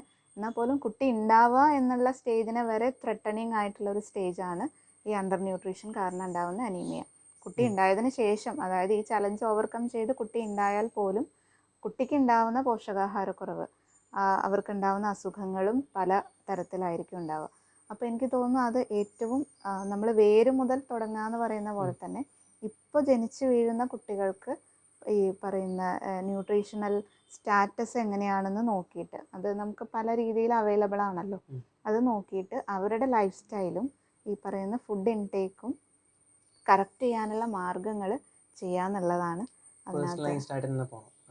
എങ്ങനെ അല്ലെങ്കിൽ ഒരു ഗ്രൂപ്പ് സെലക്ട് ചെയ്തിട്ടാണെങ്കിലും നമുക്കിപ്പം എന്താ പറയുക, ആ ഒരു ഗ്രൂപ്പിന് നമ്മൾ ലാബ് ഇൻവെസ്റ്റിഗേഷൻസിന് ചെയ്തതിന് ശേഷം അവർക്ക് പറയുന്ന പോലെ BMI-യും അവരുടെ വെയിറ്റ്, ഹൈറ്റ് ഇതുപോലുള്ള ബേസിക് കാര്യങ്ങൾ ചെയ്യുകയും പിന്നെ HB അതുപോലുള്ള കാര്യങ്ങൾ നോക്കി ഒരു അനീമിക് ഒരു ഇൻഡെക്സ് ഉണ്ടോ അവിടെ അത് കണ്ടെത്തതിന് ശേഷം അത് കറക്റ്റ് ചെയ്യാനുള്ള വഴികളാണ് നമ്മൾ ചെയ്യേണ്ടത്. അപ്പം അത് ഏത് രീതിയിലാണ് അവിടെ നമുക്ക് കറക്റ്റ് ചെയ്യാൻ പറ്റുകയെന്ന് വെച്ചിട്ടുണ്ടെങ്കിൽ പറയുന്ന ഡിപ്പെൻഡ് ചെയ്തിട്ട് തന്നെ നമ്മൾ അവിടെ പോയി ചെയ്യാന്നുള്ളതാണല്ലോ ഉദ്ദേശിക്കുന്നത്. ഇപ്പം ആയുർവേദ രീതിയിലാണെങ്കിൽ അതിന് നമ്മൾ പറയുന്ന ഈ ആഹാര ശൈലി, ഈ പറയുന്ന സമയം, കഴിക്കുന്ന ഭക്ഷണം, ഇതെല്ലാം എന്താ പറയുക കറക്റ്റ് കൃത്യമായ അളവിൽ അവർക്ക് കിട്ടുന്നുണ്ട് എന്നുള്ളത് ഉറപ്പ് വരുത്തണം. പിന്നെ ഈ പറയുന്ന പോലെ അവർക്ക് ഇപ്പോൾ ഉള്ള അസുഖങ്ങൾക്ക് മരുന്ന് ചികിത്സ എന്നുള്ള രീതിയിൽ ആയുർവേദം വളരെ ഫലപ്രദമാണ്. അനീമിയ ആവട്ടെ, മറ്റെന്ത് അസുഖങ്ങളാവട്ടെ, പോഷകാഹാരക്കുറവാവട്ടെ, അപ്പം അതിനെല്ലാം കൃത്യമായിട്ടുള്ള മരുന്നുകൾ, ചികിത്സാ രീതികൾ ആയുർവേദത്തിലുണ്ട്. ഒരു പക്ഷേ ഇതുപോലുള്ള കുട്ടികൾക്ക് ഒരു ലോങ് ടേം സൊല്യൂഷൻസ് ആയിരിക്കും ആവശ്യം ഉണ്ടാവാം. ലോങ് ടേം സൊല്യൂഷൻ തീർച്ചയായിട്ടും വേണം. അതിന് ഏറ്റവും ബെസ്റ്റ് ആയുർവേദം തന്നെയായിരിക്കും അല്ലേ, നമ്മുടെ ഒരു കാഴ്ചപ്പാടിൽ? ആയുർവേദം ബെസ്റ്റ് തന്നെയാണ്. ഓരോ ഇപ്പോൾ ചികിത്സാ രീതി ആണെങ്കിലും അതിന് ചെയ്യാൻ പറ്റുന്ന റോളുകളുണ്ട്. ഇപ്പോൾ ഓൺ ആൻ എമർജൻസി ഇപ്പോൾ വളരെ കുറഞ്ഞ് ഇരിക്കുകയാണെന്നുണ്ടെങ്കിൽ, അതായത് HB വളരെ കുറവാണെന്നുണ്ടെങ്കിൽ നമുക്ക് iron tablets, iron deficiency correct ചെയ്യാൻ വേണ്ടിയിട്ടുള്ള എന്തൊക്കെ അവൈലബിൾ ആയിട്ടുള്ള മാർഗ്ഗങ്ങളുണ്ടോ അതിലേക്ക് പോകാം. അതേപോലെ തന്നെ ആയുർവേദ രീതിയിലും അതിനുള്ള മരുന്നുകൾ അവൈലബിൾ ആണ്. അപ്പോൾ ആയുർവേദം എപ്പോഴും അതിനെ നോക്കി കാണുന്നത് പെട്ടെന്ന് HB കുറഞ്ഞു, HB കൂടുക എന്നുള്ളതിലേക്ക് അപ്പുറം എന്തുകൊണ്ടാണ് ഈ അനീമിയ വന്നത്. അനീമിയയ്ക്ക് പല കാരണങ്ങളുണ്ടാവാം. ഇപ്പം ഈ പറയുന്ന ഒരു കുട്ടിയെ നമ്മൾ എടുത്തിട്ടുണ്ടെങ്കിൽ കുട്ടിക്ക് അനീമിയ HB കുറവാണ്. അപ്പോൾ എന്തുകൊണ്ട്? കുട്ടിയുടെ വിശപ്പ്, ശോധന കുറവാണ്. വിശപ്പ് കുറവാണെന്നുണ്ടെങ്കിൽ ആദ്യം വിശപ്പ് ഉണ്ടാവാനുള്ള മരുന്നുകൾ കൊടുക്കുകയും അതേപോലെ ഭക്ഷണം കൃത്യസമയത്ത് നമ്മളൊരു ഒരു കറക്ഷൻ, റുട്ടീൻ കറക്ഷൻ ചെയ്യുകയും അതിൻ്റെ കൂടെ നമ്മൾ മരുന്ന് കൊടുക്കുകയും ചെയ്യുമ്പോൾ കൃത്യസമയത്ത് കുട്ടിക്ക് വിശപ്പ് വരും, രുചി വരും. അങ്ങനെ രുചി അറിഞ്ഞ് വിശപ്പറിഞ്ഞ് കഴിക്കുന്ന ആഹാരത്തിലെ പോഷകങ്ങൾ പിന്നീട് അബ്സോർബ് ചെയ്യും. അതേ സമയത്ത് തന്നെ നമുക്ക് HB ഇൻക്രീസ് ചെയ്യാനുള്ള മെഡിസിൻസും കൂടെ കൊടുക്കാം. അതായത് വിശപ്പുണ്ടാവാനും കുട്ടിയുടെ വയറ് ശരിയാവാനും അല്ലെങ്കിൽ കൃമി പോലുള്ള മറ്റ് അസോസിയേറ്റഡ് ആയിട്ടുള്ള പ്രശ്നങ്ങൾ ഉണ്ടോ എന്നുള്ളത് നമ്മൾ നോക്കണമല്ലോ. അപ്പോൾ അത് കറക്റ്റ് ചെയ്യാനുള്ള, ഡീവേം ചെയ്യാനുള്ള മരുന്നുകൾ കൊടുക്കുകയും അതിൻ്റെ കൂടെ HB ഇൻക്രീസ് ചെയ്യാനുള്ള, അതായത് ഈ പറയുന്ന രക്തക്കുറവ് പരിഹരിക്കാനുള്ള മരുന്ന് ഒരേ ടൈമിൽ പോകുന്ന സമയത്ത് അതിനകത്ത് ഒരുപാട് വ്യത്യാസങ്ങൾ വരും. മാം, ഇങ്ങനെയുള്ള ഏരിയകളിൽ ഞങ്ങൾ വർക്ക് ചെയ്യുന്ന സമയത്ത് അവർക്ക് ഏറ്റവും ലാക്കൻസി വരുന്നത് ഭക്ഷണത്തിനും ഡ്രസ്സിനും അങ്ങനെയൊക്കെയാണ്. ഞങ്ങൾ അവർക്ക് വേണ്ടിയിട്ട് ഭക്ഷണം കൊടുക്കാനുള്ള ഒരു പ്രോഗ്രാം പ്ലാൻ ചെയ്യുന്നുണ്ട്. അവർക്ക് വേണ്ടി എങ്ങനത്തെ ഭക്ഷണങ്ങളാണ് മാം സജസ്റ്റ് ചെയ്യുന്നത്? ഇപ്പോൾ ഡ്യൂറിങ് പ്രഗ്നൻസി ആണെങ്കിൽ പ്രഗ്നൻസി ലേഡിയുടെ ഒരു കാലോറിക് നീഡ് എന്ന് പറയുന്നത് ഒരു നോർമൽ ലേഡിയെ സംബന്ധിച്ചിടത്തോളം കുറച്ചുകൂടി ഡബിളായിട്ട് ആവശ്യമുണ്ട്. അപ്പോൾ കാർബോഹൈഡ്രേറ്റ് ആണെങ്കിലും പ്രോട്ടീൻ ആണെങ്കിലും ഈ പറയുന്ന ഫാറ്റി ആസിഡ്സ് ആണെങ്കിലും അയൺ പോലുള്ള വൈറ്റമിൻസ്, മിനറൽസ് ആണെങ്കിലും എല്ലാം സാധാരണ ആവശ്യമുള്ളതിൽ കൂടുതൽ പ്രഗ്നൻ്റ് ലേഡിക്ക് ആവശ്യമുണ്ട്. അപ്പോൾ നമ്മൾ കൊടുക്കുന്ന സമയത്ത് ഇതെല്ലാം അടങ്ങിയിട്ടുള്ള, നമ്മൾ പറയാറില്ലേ സമ്പൂർണ്ണ ആഹാരം എന്ന് പറയുന്ന രീതിയിലുള്ളതിലേക്ക് നമ്മൾ പോകേണ്ടി വരും. ഇപ്പോൾ കാർബോഹൈഡ്രേറ്റ് എന്ന് പറയുമ്പോൾ റൈസ് ഐറ്റംസ്, ഇപ്പോൾ ചോറ് അങ്ങനെയുള്ള ഭക്ഷണങ്ങൾ, പിന്നെ മിൽക്ക്, പാല്, മുട്ട, പിന്നെ ഇലക്കറികൾ എന്ന് പറയുമ്പോൾ HB കൂടാനുള്ള എല്ലാ തരത്തിലും, ഇപ്പോൾ മുരിങ്ങയില, നമുക്ക് അവിടെ എന്തൊക്കെയാണോ അവൈലബിൾ നമുക്കറിയില്ല. പിന്നെ ധാന്യങ്ങൾ, ചെറുപയർ, പിന്നെ ഉഴുന്ന് പരിപ്പ്, പിന്നെ രാജ്മ, അങ്ങനെയുള്ള എന്താ പറയുക ധാന്യവർഗ്ഗങ്ങൾ, ഇതെല്ലാം പ്രോട്ടീൻ്റെ നല്ല കലവറയാണ്. അപ്പോൾ ഇതെല്ലാം ഉൾപ്പെടുത്തിക്കൊണ്ട് ഉള്ള ഒരു ഡയറ്റ് അത് ആയിരിക്കും പ്രഗ്നൻ്റ് ലേഡീസിന് കൂടുതൽ. പിന്നെ മിനറൽസ്, അയൺ, ഈ എന്താ പറയുക പ്രഗ്നൻ്റ് ലേഡീസ് ആണെങ്കിൽ എപ്പോഴും നമ്മൾ ശ്രദ്ധിക്കേണ്ട കാര്യം ഒന്ന് ആഹാരമാണ്. പിന്നെ എന്താ പറയുക ആൻറ്റിനേറ്റൽ കെയറിൽ വരുന്ന ആൻറ്റിനേറ്റൽ ഡോക്ടർ കൺസൾട്ടൻസി, അതായത് നമുക്ക് അവിടെ അത് അവൈലബിൾ ആണോ നമുക്ക് അറിയില്ല. അവർ കറക്റ്റായിട്ട് ഈ പറയുന്ന പോലെ പ്രഗ്നൻസി കറക്റ്റ് ടൈമിൽ ഗൈനക്കോളജിസ്റ്റിനെ കാണുകയും ഇപ്പോൾ ഫോളിക് ആസിഡ് പോലുള്ള സപ്ലിമെൻറ്റ്സ് കറക്റ്റ് എടുക്കണം അവർ. അപ്പോൾ അതെല്ലാം കൃത്യമായിട്ട് ചെയ്യണം ഇതിൻ്റെ കൂടെ. എന്നിട്ട് നമ്മളൊരു ഡയറ്റ് അവർക്ക് പ്രിസ്ക്രൈബ് ചെയ്യുക എന്നുള്ളതാണ്. അപ്പോൾ അവരിപ്പം നിലവിൽ ഏത് രീതിയിലാണ് ഡയറ്റ് അവരുടേത് പോകുന്നത് നോക്കിയിട്ട് അതിലെന്തൊക്കെ അഡീഷൻസ് നമുക്ക് വരുത്തണം എന്നുള്ളത് നോക്കിയിട്ടാണ് ചെയ്യേണ്ടത്. ഈ പറയുന്ന പോലെ എല്ലാം ഫ്രൂട്ട്സ് ആയിട്ടാണെങ്കിലും വെജിറ്റബിൾസ് ആയിട്ടാണെങ്കിലും എല്ലാം ഭക്ഷണത്തിൽ ഉൾപ്പെടുത്തുക. അതേപോലെ പൾസസ്, സീരിയൽസ്, ഇതെല്ലാം ഉൾപ്പെടുത്തുക എന്നുള്ളതാണ് ചെയ്യേണ്ടത്. മാം, അപ്പോൾ നമ്മൾ ഇത്രയും നേരം ഈ പ്രഗ്നൻ്റ് ആയിട്ടുള്ള ആൾക്കാരെയും അല്ലെങ്കിൽ ആഫ്റ്റർ പ്രഗ്നൻസി ഒരു 2 വയസ്സ് വരെ കുട്ടികളെ അമ്മമാർ ഫോളോ ചെയ്യേണ്ട ടിപ്സ് പറഞ്ഞു. മാം, നമ്മളിത് കഴിഞ്ഞിട്ട് ഇപ്പം നമ്മൾ നോക്കുകയാണെങ്കിൽ കേരളത്തിൽ അധികം ഉള്ളതും ഈ ഒരു 3 വയസ്സ് മുതൽ അല്ലെങ്കിൽ ഒരു 15 വയസ്സ് വരെയുള്ള കുട്ടികൾ അമ്മമാരാണ്, അല്ലെങ്കിൽ ഒരു ടീനേജ് തുടങ്ങുന്ന സ്റ്റാർട്ടിങ്ങിലുള്ള ആ കുട്ടികൾ നേരിടുന്ന കുറച്ച് പ്രശ്നങ്ങളോ, അല്ലെങ്കിൽ മാം ഈ ഒരു ഫീൽഡിൽ സ്പെഷ്യലൈസ്ഡ് ആയതുകൊണ്ട് തന്നെ മാമിന് ഇതുപോലെ വന്ന കേസസ് എന്തെങ്കിലും ഷെയർ ചെയ്യാൻ? ഈ 3 മുതൽ 15 വയസ്സ് വരെയുള്ള കുട്ടികളുടെ പ്രശ്നങ്ങൾ എന്ന് പറയുമ്പോൾ നമ്മൾ അതിനെ ബ്രോഡായിട്ട് നോക്കുന്ന സമയത്ത് ഒന്ന് ക്ലാസിഫൈ ചെയ്ത് നോക്കുമ്പോൾ ഒരുപാട് പ്രശ്നങ്ങൾ കാണാം. ഇപ്പോൾ ശാരീരികമായിട്ടുള്ള പ്രശ്നങ്ങൾ ഉണ്ടാവാം, മാനസികമായിട്ടുള്ള ബുദ്ധിമുട്ടുകൾ, പിന്നെ ബുദ്ധിപരമായിട്ടുള്ള പ്രശ്നങ്ങളുള്ള കുട്ടികൾ. അപ്പോൾ ഇതെല്ലാം ഇങ്ങനെയുള്ള ഒരുപാട് കേസുകൾ കണ്ടിട്ടുണ്ട്. അപ്പോൾ ശരിക്കും പറഞ്ഞാൽ നമുക്ക് ഇപ്പോൾ ശാരീരികമായിട്ടുള്ള പ്രശ്നങ്ങൾ പറയുന്ന പോലെ തന്നെ ആഹാര ആയിട്ട് ബന്ധപ്പെട്ടിട്ടുള്ള പ്രശ്നങ്ങളാണ് കണ്ടിട്ടുള്ളത്. 3 വയസ്സ് മുതലുള്ള കുട്ടികൾ തന്നെ. ഇപ്പോൾ അവരുടെ അമ്മമാരാണ് വരുന്നതെങ്കിൽ പലപ്പോഴും കുട്ടി നേരായ രീതിയിലുള്ള ഭക്ഷണം കഴിക്കുന്നില്ല, അല്ലെങ്കിൽ കുട്ടി കഴിച്ചിട്ടും ശരീരത്തിൽ അത് കാണുന്നില്ല, അല്ലെങ്കിൽ കൃമിയുടെ പ്രശ്നം, ഇങ്ങനെയുള്ള എന്താ പറയുക ദഹന വ്യവസ്ഥയായിട്ട് ബന്ധപ്പെട്ടുള്ള പ്രശ്നങ്ങളാണ് കൂടുതലായിട്ടും കണ്ടുവരാറുള്ളത്. അതിൻ്റെ ഭാഗമായിട്ട് തന്നെ ഇപ്പം ആഹാരം ശരിക്ക് കഴിക്കാത്തത് മൂലം ഉണ്ടാകുന്ന കോംപ്ലിക്കേഷൻസ് പലതും, ഇപ്പോൾ നേരത്തെ പറഞ്ഞ പോലെ അനീമിയ അല്ലെങ്കിൽ വിളർച്ച, ഇത് കുട്ടികളിൽ കണ്ടുവരാറുണ്ട്. അതേപോലെ തന്നെ പ്രധാന പ്രശ്നമാണ് കോൺസ്റ്റിപ്പേഷൻ അല്ലെങ്കിൽ മലബന്ധം എന്ന് പറയുന്നത്. അതായത് ഇപ്പം സ്കൂൾ ഗോയിങ് കുട്ടികളൊക്കെ ആണെങ്കിൽ അമ്മമാരെ സംബന്ധിച്ച് വലിയ പ്രശ്നമാണത്. ഇപ്പോൾ കറക്റ്റ് ടൈമിൽ ടോയ്ലറ്റിൽ പോകാത്തത് കൊണ്ട് ഇപ്പോൾ ചിലപ്പോൾ അല്ലെങ്കിൽ കുട്ടി സ്കൂളിൽ നിന്നൊക്കെ ഉണ്ടാകുമ്പോൾ പിടിച്ചു വെക്കുക, ഇങ്ങനെയുള്ള പ്രശ്നങ്ങൾ കുട്ടികളിൽ കണ്ടുവരാറുണ്ട്. പിന്നെ ഈ പറഞ്ഞ പോലെ തന്നെ ഭക്ഷണം വിശപ്പ് ഇല്ലാത്തത് കൊണ്ട് രാവിലെ ഭക്ഷണം കഴിക്കാതെ പോവുക, പിന്നെ സ്കൂളിൽ പോയി കഴിഞ്ഞിട്ടുണ്ടെങ്കിൽ തളർച്ച അല്ലെങ്കിൽ ക്ഷീണം, ശരിയായിട്ട് കോൺസെൻട്രേറ്റ് ചെയ്ത് പഠിക്കാൻ പറ്റാതിരിക്കുക, ഇങ്ങനെയുള്ള ജനറലി കണ്ടുവരുന്ന കുറേ പ്രശ്നങ്ങൾ ഈ പറയുന്ന ആഹാരവും ആയിട്ട് ബന്ധപ്പെട്ടിട്ടുള്ളത് തന്നെയാണ്. അപ്പോൾ അതിന് കറക്റ്റ് പറഞ്ഞു കൊടുക്കാനുള്ളത് ആഹാരശീലങ്ങൾ ചെറുപ്പം മുതൽ തന്നെ ഉണ്ടാക്കിയെടുക്കേണ്ടതാണ്. പെട്ടെന്നൊരു സുപ്രഭാതത്തിൽ നാളെ മുതൽ ഇപ്പോൾ ഇത്ര സമയത്ത് ഭക്ഷണം തരും അല്ലെങ്കിൽ നാളെ മുതൽ ഒറ്റയ്ക്ക് കഴിക്കുക, അങ്ങനെയല്ലാതെ ഇപ്പോൾ ചെറുപ്പം മുതൽ തന്നെ ആഹാരശീലങ്ങൾ കുട്ടികളിൽ ഉണ്ടാക്കിയെടുക്കുക എന്നുള്ളത് അമ്മമാർ ശ്രദ്ധിക്കേണ്ട കാര്യമാണ്. അത് അവരുടെ ഈ പറയുന്ന നമ്മൾ കുട്ടികൾക്ക് ഒരുപാട് വലിയ പണമോ അല്ലെങ്കിൽ മറ്റു കാര്യങ്ങൾ സമ്പാദിച്ച് വെക്കുന്നതിലും അവരുടെ ആരോഗ്യത്തിലേക്ക് സമ്പാദിക്കുക എന്നുള്ളതാണ് അമ്മമാരാണെങ്കിലും അച്ഛന്മാരാണ് പാരൻസ് ശ്രദ്ധിക്കേണ്ട കാര്യം. അപ്പോൾ അതിലെ ഏറ്റവും വലിയ കാര്യം ആഹാരശീലം എന്നുള്ളത് തന്നെയാണ്. കാരണം ആഹാരമാണ് ഔഷധം, നമുക്കറിയാം. അത് ബേസിക് ആയിട്ടുള്ള ഔഷധം എന്ന് പറയുന്ന ആഹാരം തന്നെയാണ്.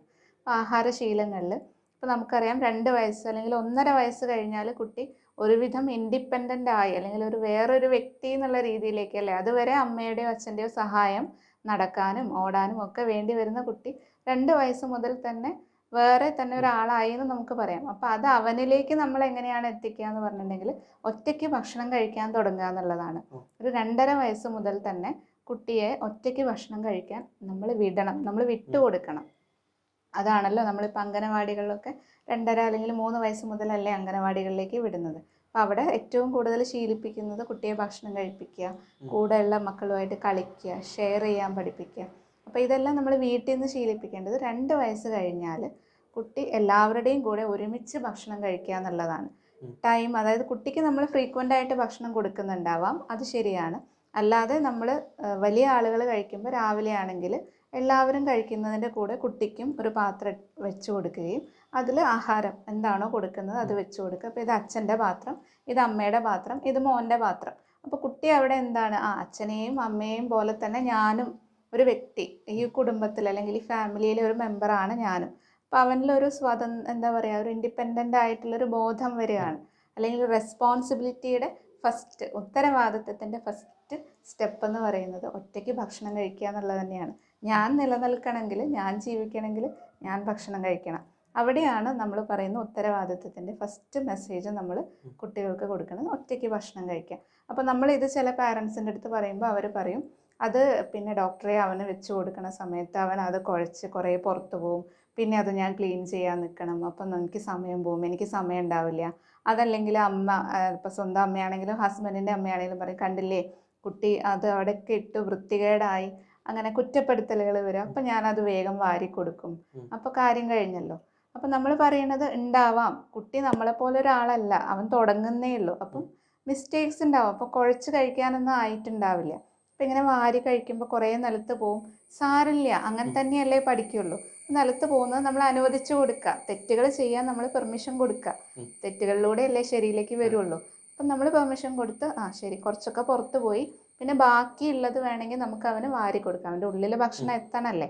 അപ്പോൾ ബാക്കി വേണമെങ്കിൽ അവൻ കഴിച്ചു കഴിഞ്ഞിട്ട് ഇനി അമ്മ തരാട്ടോ എന്ന് പറഞ്ഞിട്ട് വാരി കൊടുക്കുക. അപ്പോൾ അതിലൂടെ നമ്മൾ കൊടുക്കണത് എന്താ വെച്ചിട്ടുണ്ടെങ്കിൽ അവനെ നമ്മൾ ഒരു ഇൻഡിവിജ്വലായിട്ട് കാണുകയാണ് ചെയ്യണത്. അപ്പോൾ ഈ 2.5 വയസ്സ് മുതൽ ശരിക്കും കുട്ടികൾക്ക് ഭക്ഷണം ഒറ്റയ്ക്ക് കൊടുത്തു തുടങ്ങണം. അപ്പോൾ ഒരുമിച്ച് ഭക്ഷണം കഴിക്കുക എന്നുള്ളൊരു രീതിയും കൂടി, അല്ലാതെ കുട്ടിക്ക് മാത്രം മാറ്റിയിരുത്തി TV വെച്ച് കൊടുത്തു, കുട്ടിക്ക് പ്ലേറ്റ് വെച്ച് കൊടുത്ത് അവിടെ ഇരുന്ന് അവൻ ആ TVയും കണ്ട് കഴിക്കും, അങ്ങനെയല്ലാതെ നമ്മളെല്ലാവരും കഴിക്കുക, ഒരുമിച്ച് ഭക്ഷണം കഴിക്കുക എന്നുള്ളത് വലിയൊരു കാര്യമാണ്. അച്ഛനും അമ്മയും ഏട്ടനും ചേച്ചിയും കഴിക്കണം, ഞാനും കഴിക്കണം, അവനും അവിടെ ഇരുന്ന് കഴിച്ചോളും. കഴിച്ച് കഴിഞ്ഞിട്ടുണ്ടെങ്കിൽ ഇത് മോൻ്റെ പാത്രം, അച്ഛൻ്റെ പാത്രം, ഇങ്ങനെ പറയുമ്പോൾ എന്താ ഉണ്ടാവണമെന്ന് വെച്ചിട്ടുണ്ടെങ്കിൽ അവനിലൊരു വ്യക്തി ബോധം വരിക ചെയ്യുന്നത്. കേൾക്കുമ്പോൾ ചെറിയ കാര്യമായിട്ട് തോന്നുകയാണെങ്കിലും ശരിക്കും പറഞ്ഞാൽ വലിയ കാര്യമാണ്, ഉത്തരവാദിത്തത്തിൻ്റെ ഫസ്റ്റ് സ്റ്റെപ്പ്. കാരണം നമ്മൾ കുറേ കഴിഞ്ഞിട്ടുള്ള പാരൻസ് നമ്മളടുത്ത് വരും. ഒരു 7ാം ക്ലാസ്സിൽ 8ാം ക്ലാസ്സിലൊക്കെ പഠിക്കുന്ന രക്ഷിതാക്കൾ വന്നിട്ട് പറയും, അവൾ ഇത്രയും വലുതായി അല്ലെങ്കിൽ അവൻ ഇത്രയും വലുതായി, ഇപ്പോഴും ഞാൻ ഭക്ഷണം വാരി കൊടുക്കണം, അല്ലെങ്കിൽ ഇപ്പോഴും ഡ്രസ്സ് ഞാൻ കഴുകി കൊടുക്കണം, ഇന്നർ വെയർ വരെ കഴുകില്ല, വിളമ്പി കൊടുക്കണം, ഒരു ഗ്ലാസ് വെള്ളം എടുത്ത് കുടിക്കില്ല. ഉത്തരവാദിത്തം എന്ന് പറയണതില്ല. അത് പറയാൻ ഭയങ്കര ഇതാണ്. പക്ഷെ നമ്മൾ ശ്രദ്ധിക്കേണ്ട കാര്യം, ഇത് പെട്ടെന്നൊരു സുപ്രഭാതത്തിൽ നമ്മളെന്താ വിചാരിക്കാന്ന് വെച്ചിട്ടുണ്ടെങ്കിൽ, അവൻ ചെറിയ കുട്ടിയല്ലേ, 2 വയസ്സ് 3 വയസ്സ് ചെറുതല്ലേ, ഞാൻ ചെയ്തു കൊടുക്കാം. അപ്പോൾ 3 വയസ്സാകുമ്പോഴും നമ്മൾ വാരി കൊടുക്കുകയാണ്. അപ്പോൾ ആ പ്രായത്തിൽ കുട്ടിക്ക് എന്ത് ചെയ്യാൻ പറ്റുന്നോ അത് നമ്മൾ ചെയ്തു കൊടുക്കേണ്ട കാര്യമില്ല. അത് നമ്മൾ ആദ്യം മനസ്സിലാക്കുക എന്നുള്ളതാണ്. അവൻ്റെ പാർട്ട് നമ്മൾ പോയിട്ട് ചെയ്തു കൊടുക്കുകയല്ല ചെയ്യേണ്ടത്. അവന് ചെയ്യാൻ പറ്റുന്നതിന് അവനെ വിട്ടു കൊടുക്കണം. അപ്പം ഭക്ഷണം കഴിക്കുന്നത് ആ സമയത്ത് വാരി കൊടുത്ത് പിന്നെ ഒരു 1ാം ക്ലാസ് ആകുമ്പോൾ അമ്മ കരുതുന്നത് എന്താണ്, ഇനി അവൻ കഴിക്കാനായി, ഇനി അവൻ ഒറ്റയ്ക്ക് കഴിക്കണം. പക്ഷെ കുട്ടി പഠിച്ചത് എന്താണ്, ഞാൻ ഭക്ഷണം കഴിക്കേണ്ടത് അമ്മയുടെ ആവശ്യമാണ്. ഇതാണ് കുട്ടി അമ്മയിൽ നിന്ന് പഠിച്ച മെസ്സേജ്. ഞാൻ ഭക്ഷണം കഴിക്കണം, മോൻ ഭക്ഷണം കഴിച്ചില്ലല്ലോ, അമ്മ വാരിത്തരാം. അപ്പോൾ 1ലാണെങ്കിലും 2ലാണെങ്കിലും ഒക്കെ അങ്ങനെ തട്ടിമുട്ടി പോവും. അപ്പം അമ്മയുടെ ആവശ്യമായിട്ട് മാറുകയാണ് കുട്ടി ഭക്ഷണം കഴിക്കുക എന്നുള്ളത്. കുട്ടി നേരായി ഡ്രസ്സ് ചെയ്യുക എന്നുള്ളത് അമ്മയുടെ ആവശ്യമായിട്ട് മാറും. കുറച്ചുകൂടി വലുതാകുമ്പോൾ പഠിക്കുക എന്നുള്ളത് അമ്മയുടെ ആവശ്യമായിട്ട് മാറും, അമ്മയുടെ അല്ലെങ്കിൽ അച്ഛൻ്റെ സോക്കോൾ. അപ്പം അവിടെ നമ്മൾ അവരെ കുറ്റപ്പെടുത്തും, അല്ലേ, നീ ഒറ്റയ്ക്ക് ചെയ്യുന്നില്ലല്ലോ, ഇത്രയും വലുതായില്ലേ, ഇത്രയും ഞാൻ ചെയ്തു തന്നു, ഇനിയും ഞാൻ നിങ്ങൾക്ക് ചെയ്തു തരണോ, ഇങ്ങനെയാണ് ചോദിക്കുന്നത്. അപ്പം ഭക്ഷണം കഴിക്കുക എന്നുള്ളത്, ഒറ്റയ്ക്ക് കഴിക്കാൻ വിടുക എന്നുള്ളത് 2.5 വയസ്സ് മുതൽ ഓരോ അമ്മയും അച്ഛനും ശ്രദ്ധിക്കേണ്ട കാര്യമാണ്. അതാണ് ഉത്തരവാദിത്തത്തിൻ്റെ ഫസ്റ്റ് സ്റ്റെപ്പ് നമ്മൾ അവർക്ക് പറഞ്ഞു കൊടുക്കുക. അപ്പം അങ്ങനെയുള്ള കുട്ടി നിലത്ത് പോക്കുന്നു, അങ്ങനെയുള്ള കാര്യങ്ങളൊന്നും അവിടെ പ്രസക്തമല്ല. അത് സ്വാഭാവികമാണ്. കുട്ടിയുടെ കൈയുടെ ഐ ഹാൻഡ് കോർഡിനേഷൻ ഇതൊക്കെ ഡെവലപ്പ് ചെയ്ത് വരുന്നേ ഉള്ളൂ. പിന്നെ നമ്മൾ പറയും, ഈ ചോറ് കുഴച്ച് കഴിക്കുന്ന സമയത്ത് നമ്മുടെ കൈ വിരലിൻ്റെ മൂവ്മെൻറ്റ് ഇത് വളരെ അത്യാവശ്യമാണ്. കുറച്ച് കഴിഞ്ഞിട്ട് കുട്ടിക്ക് പെന്ന് പിടിക്കാനുള്ളതല്ലേ. അപ്പോൾ ഈ ഉരുട്ടി കഴിക്കുന്നതിലൂടെ ഈ ഒരു മൂവ്മെൻറ്റ് വളരെ ഡെവലപ്പായി വരികയാണ്. അത് കഴിഞ്ഞിട്ട് നഴ്സറിയിലൊക്കെ പോകുമ്പോൾ ആദ്യം ക്രയോൺസ് പിടിക്കും, ആദ്യം ഇങ്ങനെയായിരിക്കും പിടിക്കുക, പിന്നെ അതിങ്ങനെ വരും, 2 വിരലും ഉണ്ടാവും, പിന്നെയാണ് ട്രൈപ്പോയിഡ് ഗ്രാസ്പ് എന്ന് പറയും, ഇതിലേക്ക് പോവുള്ളൂ. അപ്പോൾ ഇതിനൊക്കെ ഏറ്റവും ഫസ്റ്റ് സ്റ്റെപ്പ് എന്ന് പറയുന്നത് ഭക്ഷണം കഴിക്കുക, അതേപോലെ കളിക്കുമ്പോൾ നമ്മൾ മണ്ണ് വാരിയിട്ടൊക്കെ കളിക്കുന്നില്ലേ, മണ്ണ് കുഴച്ച് മണ്ണപ്പം ഉണ്ടാക്കി, അപ്പോഴൊക്കെ കൈയുടെ ഈ മൂവ്മെൻറ്റിന് വളരെ കോർഡിനേഷൻ ഇമ്പ്രൂവ് ചെയ്യുകയാണ് ചെയ്യുന്നത്. അപ്പോൾ അതില്ലാത്ത കുട്ടികൾക്ക് നമ്മളിപ്പം തെറാപ്പിയിലൊക്കെ പോയി കഴിഞ്ഞിട്ടുണ്ടെങ്കിൽ അവർ ക്ലേ കൊടുക്കും, ക്ലേ ഉരുട്ടാനും. ഇതൊക്കെ ചെറുപ്പത്തിൽ നമ്മൾ ചിലപ്പോൾ നാച്ചുറലി ചെയ്ത് വന്ന കാര്യങ്ങൾ ഇല്ലാത്തത് കൊണ്ടുണ്ടാവുന്ന പ്രശ്നങ്ങളാണ്. അപ്പം ഈ ഭക്ഷണം കഴിക്കുക എന്ന് പറയുന്നത് ചെറിയൊരു കാര്യമില്ല എന്നുള്ളതാണ് പറഞ്ഞു വരുന്നത്. അപ്പോഴാണ് അമ്മയ്ക്ക് മനസ്സിലാവുള്ളൂ, കുട്ടിക്ക് വിശപ്പുണ്ടോ ഇല്ലയോ, രുചിയുണ്ടോ, വയറിന് എന്തെങ്കിലും പ്രശ്നമുണ്ടോ. ഇതൊക്കെ കുട്ടി ഒറ്റയ്ക്ക് കഴിക്കുമ്പോഴല്ലേ മനസ്സിലാവുക. നമ്മളിത് വാരി കൊടുക്കുമ്പോൾ വിശപ്പില്ലെങ്കിൽ അവൻ കഴിക്കും, അല്ലെങ്കിൽ TV കണ്ടിട്ടാണെങ്കിൽ അതിലെ രസത്തിൽ മറന്നിട്ട് കഴിക്കും. വിശപ്പിനനുസരിച്ചിട്ടാവില്ല ചിലപ്പോൾ കഴിക്കണത്. പിന്നെ അത് കഴിച്ചു കഴിഞ്ഞാൽ ഇപ്പോൾ സിനിമയാണ് കണ്ടുകൊണ്ടിരിക്കണമെങ്കിൽ ഒരു 3 hour അല്ലെങ്കിൽ 2 hour ഉള്ള സിനിമയാണെങ്കിൽ ഭക്ഷണം കഴിച്ചു കഴിഞ്ഞു അടുത്തത് വേറെ എന്തെങ്കിലും എടുത്ത് കഴിക്കും. അപ്പോൾ ഇത് കാണുമ്പോൾ കഴിക്കാൻ രസമാണ്. അപ്പോൾ അങ്ങനെയുള്ള ചെറിയ ചെറിയ സ്നാക്സ്, പോപ്കോൺ ഇതെല്ലാം ഇരുന്ന് കഴിച്ച് ഇങ്ങനെയുള്ള സെഡൻറ്ററി ആ ഒരു ഇതിലേക്ക് പോകുമ്പോഴാണ് ഈ ഫ്രീക്വൻറ്റ് മീൽസ് കുട്ടികൾ കഴിക്കുമ്പോഴാണ് ഒബീസിറ്റി എന്ന് പറയുന്ന പ്രശ്നത്തിലേക്ക് പോകുന്നത്. ഇപ്പോൾ ഈ പറഞ്ഞ രീതിയിലുള്ളതാണെങ്കിൽ ഇഷ്ടം പോലെ കേസുകൾ നമ്മൾ കാണാറുണ്ട്. അതായത് അതെല്ലാം ഭയങ്കര കോംപ്ലിക്കേറ്റഡ് ആയിട്ടാണ് നമ്മളുടെ അടുത്ത് വരിക.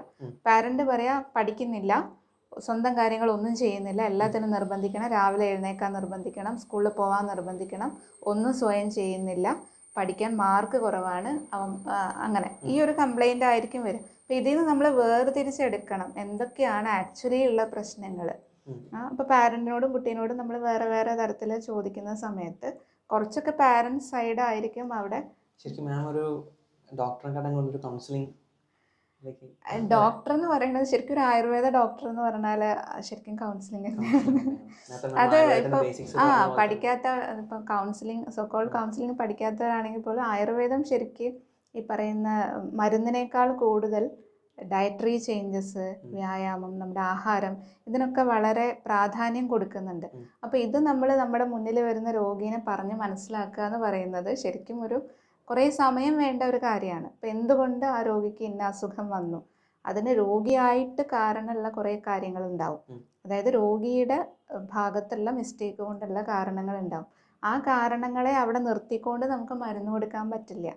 ഇപ്പോൾ സിഗരറ്റ് വലിക്കുന്നയാൾ അല്ലെങ്കിൽ മദ്യം കുടിക്കുന്നയാൾ ഒന്നുമില്ല, ഫുഡ് ടൈംലി കഴിക്കാത്ത ഒരാൾ നമ്മളെ അടുത്ത് വന്നു. ഇപ്പം ഈ ടീനേജ് നേരത്തെ പറഞ്ഞ പോലെ PCOS പോലുള്ള കാര്യങ്ങൾ പണ്ടാണെങ്കിൽ അത് ഒരുപാട് ഫാറ്റി ഫുഡ് അല്ലെങ്കിൽ ഫ്രൈഡ് ഐറ്റംസ്, ചിക്കൻ ഇതെല്ലാം അധികം കഴിച്ചിട്ടാണെങ്കിൽ ഇപ്പോൾ വളരെ മെലിഞ്ഞിരിക്കുന്ന കുട്ടികളിൽ PCOS പോലുള്ളത് കാണുന്നുണ്ട്. അത് ഈ ടൈം കറക്റ്റ്, ഉറക്കം പ്രധാനപ്പെട്ട ഒരു കാര്യമാണ്. സ്ലീപ്പ്, ഫുഡ്, ഇതിൻ്റെ രണ്ടിൻ്റെയും ടൈം മാറുന്നുണ്ട്. അപ്പം പല കുട്ടികളും ഇപ്പം ഈ IT കമ്പനിയിലെല്ലാം വർക്ക് ചെയ്യുന്ന കുട്ടികളാവുന്ന സമയത്ത് അവർക്ക് US ടൈം അല്ലെങ്കിൽ ലണ്ടൻ ടൈമൊക്കെ ആകുമ്പോൾ നൈറ്റിലായിരിക്കും, അവർക്ക് നൈറ്റ് ഷിഫ്റ്റ് ആയിരിക്കും, നൈറ്റിൽ വർക്ക് ചെയ്യേണ്ടി വരും. അപ്പോൾ അവരെന്താ ചെയ്യുക വെച്ചാൽ പകൽ ഉറങ്ങുകയും രാത്രി ഉണർന്നിരിക്കുകയും ചെയ്യുന്ന ഒരു സമൂഹമായിട്ട് മാറും. അപ്പോൾ ഇങ്ങനെയുള്ള ചേഞ്ചസ് ഇതൊക്കെ നമ്മുടെ ശരീരത്തിനെ വളരെ ദോഷകരമായിട്ടാണല്ലോ ബാധിക്കുന്നത്. ഭക്ഷണം മാറും. ആ സമയത്ത് അവർ വൈകുന്നേരമാണ് ഫുഡ് കഴിക്കുക, അവരുടെ ബ്രേക്ക്ഫാസ്റ്റ് എന്ന് പറയുന്നത് വൈകുന്നേരം ആയിരിക്കും ഉണ്ടാവുക. അപ്പോൾ ഇങ്ങനെ മാറുമ്പോൾ അതിനനുസരിച്ച് ബോഡിയിൽ ഹോർമോണൽ ചേഞ്ചസ് വരിക ചെയ്യണത്. ഹോർമോൺസ് എല്ലാം ഒരുവിധം ഇംബാലൻസ്ഡ് ആവും. അപ്പം അതിൽ ഇപ്പോൾ പെൺകുട്ടികളിലാണെങ്കിൽ ഈ പറയുന്ന ഓവറിയിൽ വരുന്ന PCOS സിംറ്റംസ് ശരിക്കും നമ്മൾ അതൊരു സിൻഡ്രോം ആയിട്ടാണ് പറയുക. ഒരുപാട് അതിൻ്റെ പ്രശ്നങ്ങൾ വരാം.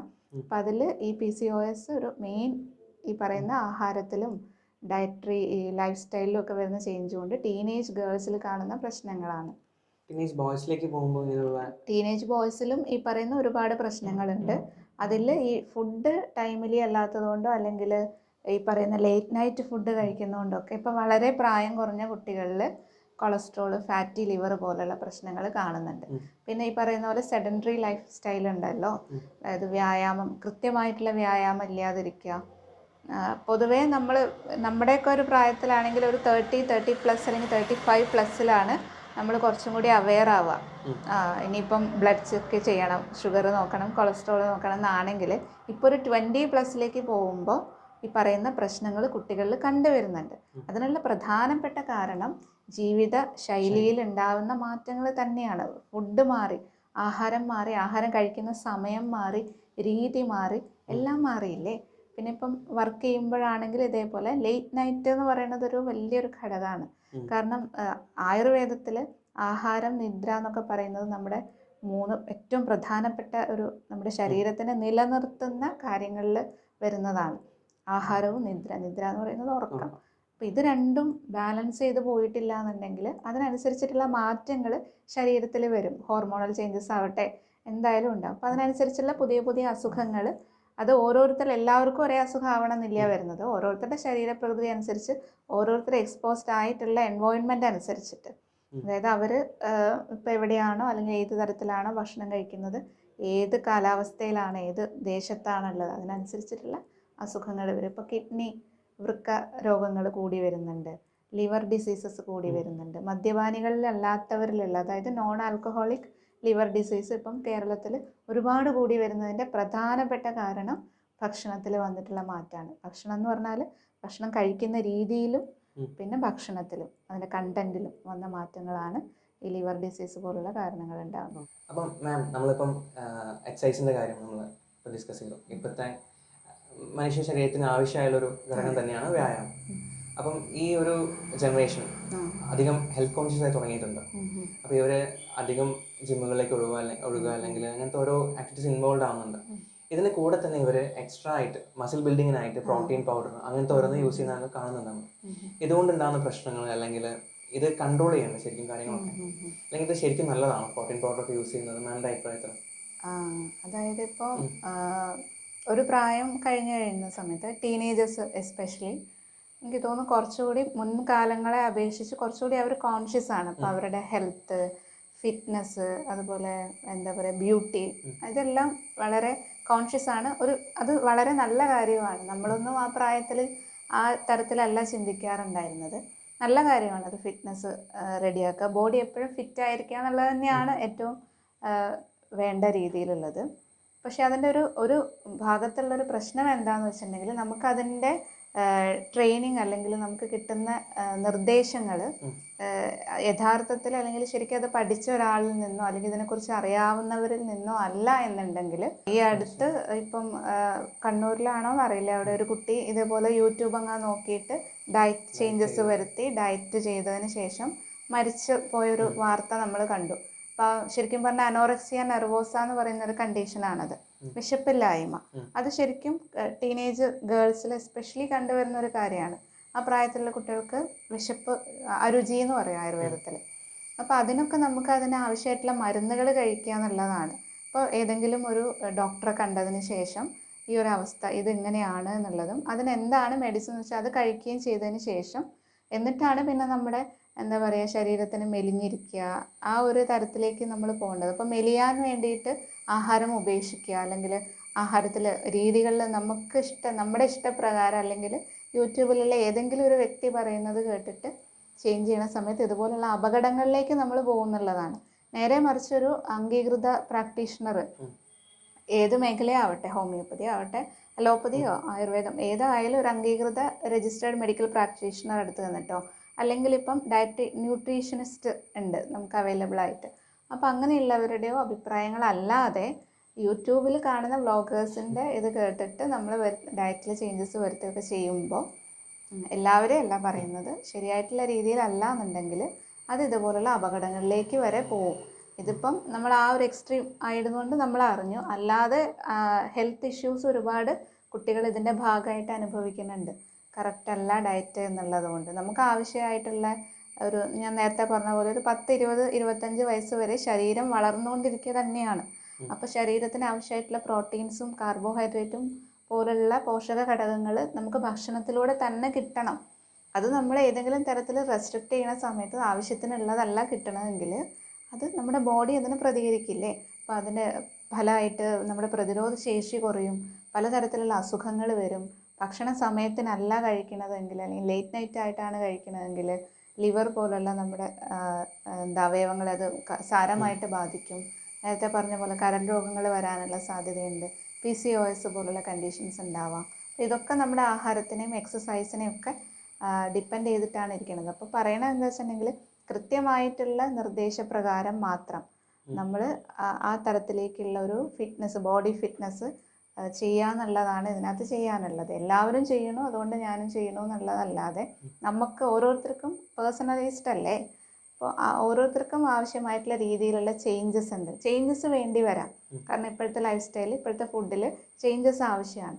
അത് ഓരോരുത്തർക്കും ഏത് രീതിയിലാണ് വേണ്ടതെന്ന് പറയാൻ കഴിയുക അത് പഠിച്ച ഒരാൾക്കായിരിക്കും. ഡോക്ടർക്കാണെങ്കിലും ഡയറ്റീഷ്യൻ ആണെങ്കിലും അവർക്കായിരിക്കും അത് പറയാൻ കഴിയും. അപ്പോൾ അവരുടെ നിർദ്ദേശപ്രകാരം ചെയ്യുക.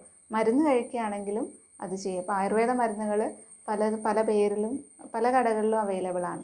അതെപ്പോഴും ഒരു രജിസ്റ്റേർഡ് പ്രാക്ടീഷണറുടെ, ഇപ്പോൾ തടിക്കാൻ വേണ്ടി ലേഹ്യം കഴിക്കുക, അല്ലെങ്കിൽ മെലിയാൻ വേണ്ടിയിട്ട് കഴിക്കുക, ടാബ്ലറ്റ് കഴിക്കുക, ഇത് നിങ്ങളൊരു ഡോക്ടറുടെ പ്രിസ്ക്രിപ്ഷൻ ഇല്ലാതെ ഒരു കാരണവശാലും ഇങ്ങനെയുള്ള മരുന്നുകൾ ആയുർവേദമാവട്ടെ മറ്റെന്തുമാവട്ടെ കഴിക്കാൻ പാടില്ല എന്നുള്ളതാണ്. ഫിറ്റ്നസ് ആണെങ്കിലും അതുപോലെ തന്നെ. മാം, നമ്മളിപ്പം ഒരുപാട് സംസാരിച്ചു അല്ലേ, ഈ പ്രീ പ്രഗ്നൻസി അല്ലെങ്കിൽ പോസ്റ്റ് പ്രഗ്നൻസി അല്ലെങ്കിൽ ഈ ടീനേജേഴ്സ് എത്തുന്നവരെ കാര്യങ്ങൾ സംസാരിച്ചു. ടീനേജേഴ്സിന് കഴിഞ്ഞിട്ടും നമ്മൾ വ്യായാമത്തിനെ കുറിച്ചിട്ടും ഇപ്പോഴത്തെ ഒരുപാട് പ്രശ്നങ്ങൾ സംസാരിച്ചു. പക്ഷേ ഇവിടെ ഞാൻ പേഴ്സണലി ഹാർട്ടിറ്റ്യൂഡിന് വേണ്ടി സംസാരിക്കുന്നതുകൊണ്ട് ഈ ഞങ്ങളിപ്പോൾ കണ്ടുകൊണ്ടിരുന്നത് ഈ സ്ട്രീറ്റിൽ ഈ ആരോഗ്യമില്ലാതെ ഉള്ള ഒരുപാട് കുട്ടികളെ ഞാൻ കാണുന്നുണ്ട്. അപ്പോൾ അവർക്ക് വേണ്ടിയുള്ള ചോദ്യങ്ങളായിരുന്നു ഞാൻ പ്രിപ്പയർ ചെയ്ത് വന്നത്. അപ്പോൾ അതിന് ഞാൻ പല ചോദ്യങ്ങൾ പ്രിപ്പയർ ചെയ്തെങ്കിലും മാമിനോട് സംസാരിച്ച് തുടങ്ങിയപ്പോൾ തന്നെ എനിക്ക് മനസ്സിലായി അവിടെ ഒരു കാര്യമാണ് നമ്മൾ ശ്രദ്ധിക്കേണ്ടത്. അവരെ ഭക്ഷണ ക്രമീകരണം, അവർ കഴിക്കുന്നതിൻ്റെ കാര്യങ്ങൾ, അതിൽ നിന്നെല്ലാ ഒരുവിധം അവർക്കുള്ള എല്ലാ പ്രശ്നങ്ങളും സോൾവ് ആവുമെന്ന് എനിക്ക് മനസ്സിലായി. എന്തായാലും നമ്മൾ ടൈം അധികമായിട്ട് എടുത്തെന്ന് തോന്നുന്നു. പക്ഷെ മാമിൻ്റെ കയ്യിൽ നിന്ന് കിട്ടിയ ഇൻഫർമേഷൻസ് വളരെ യൂസ്ഫുൾ ആയിരുന്നു. ഞങ്ങളത് ഹാർട്ടിറ്റ്യൂഡ് മിഷൻസിലും പൊതുവേ നമ്മൾ യൂട്യൂബ് ചാനലിൽ നമ്മളത് പ്രൊമോട്ട് ചെയ്യുന്നതായിരിക്കും മാം. എന്തായാലും thank you so much for your time and thank you from the bottom of our hearts. So, thank you, ma'am.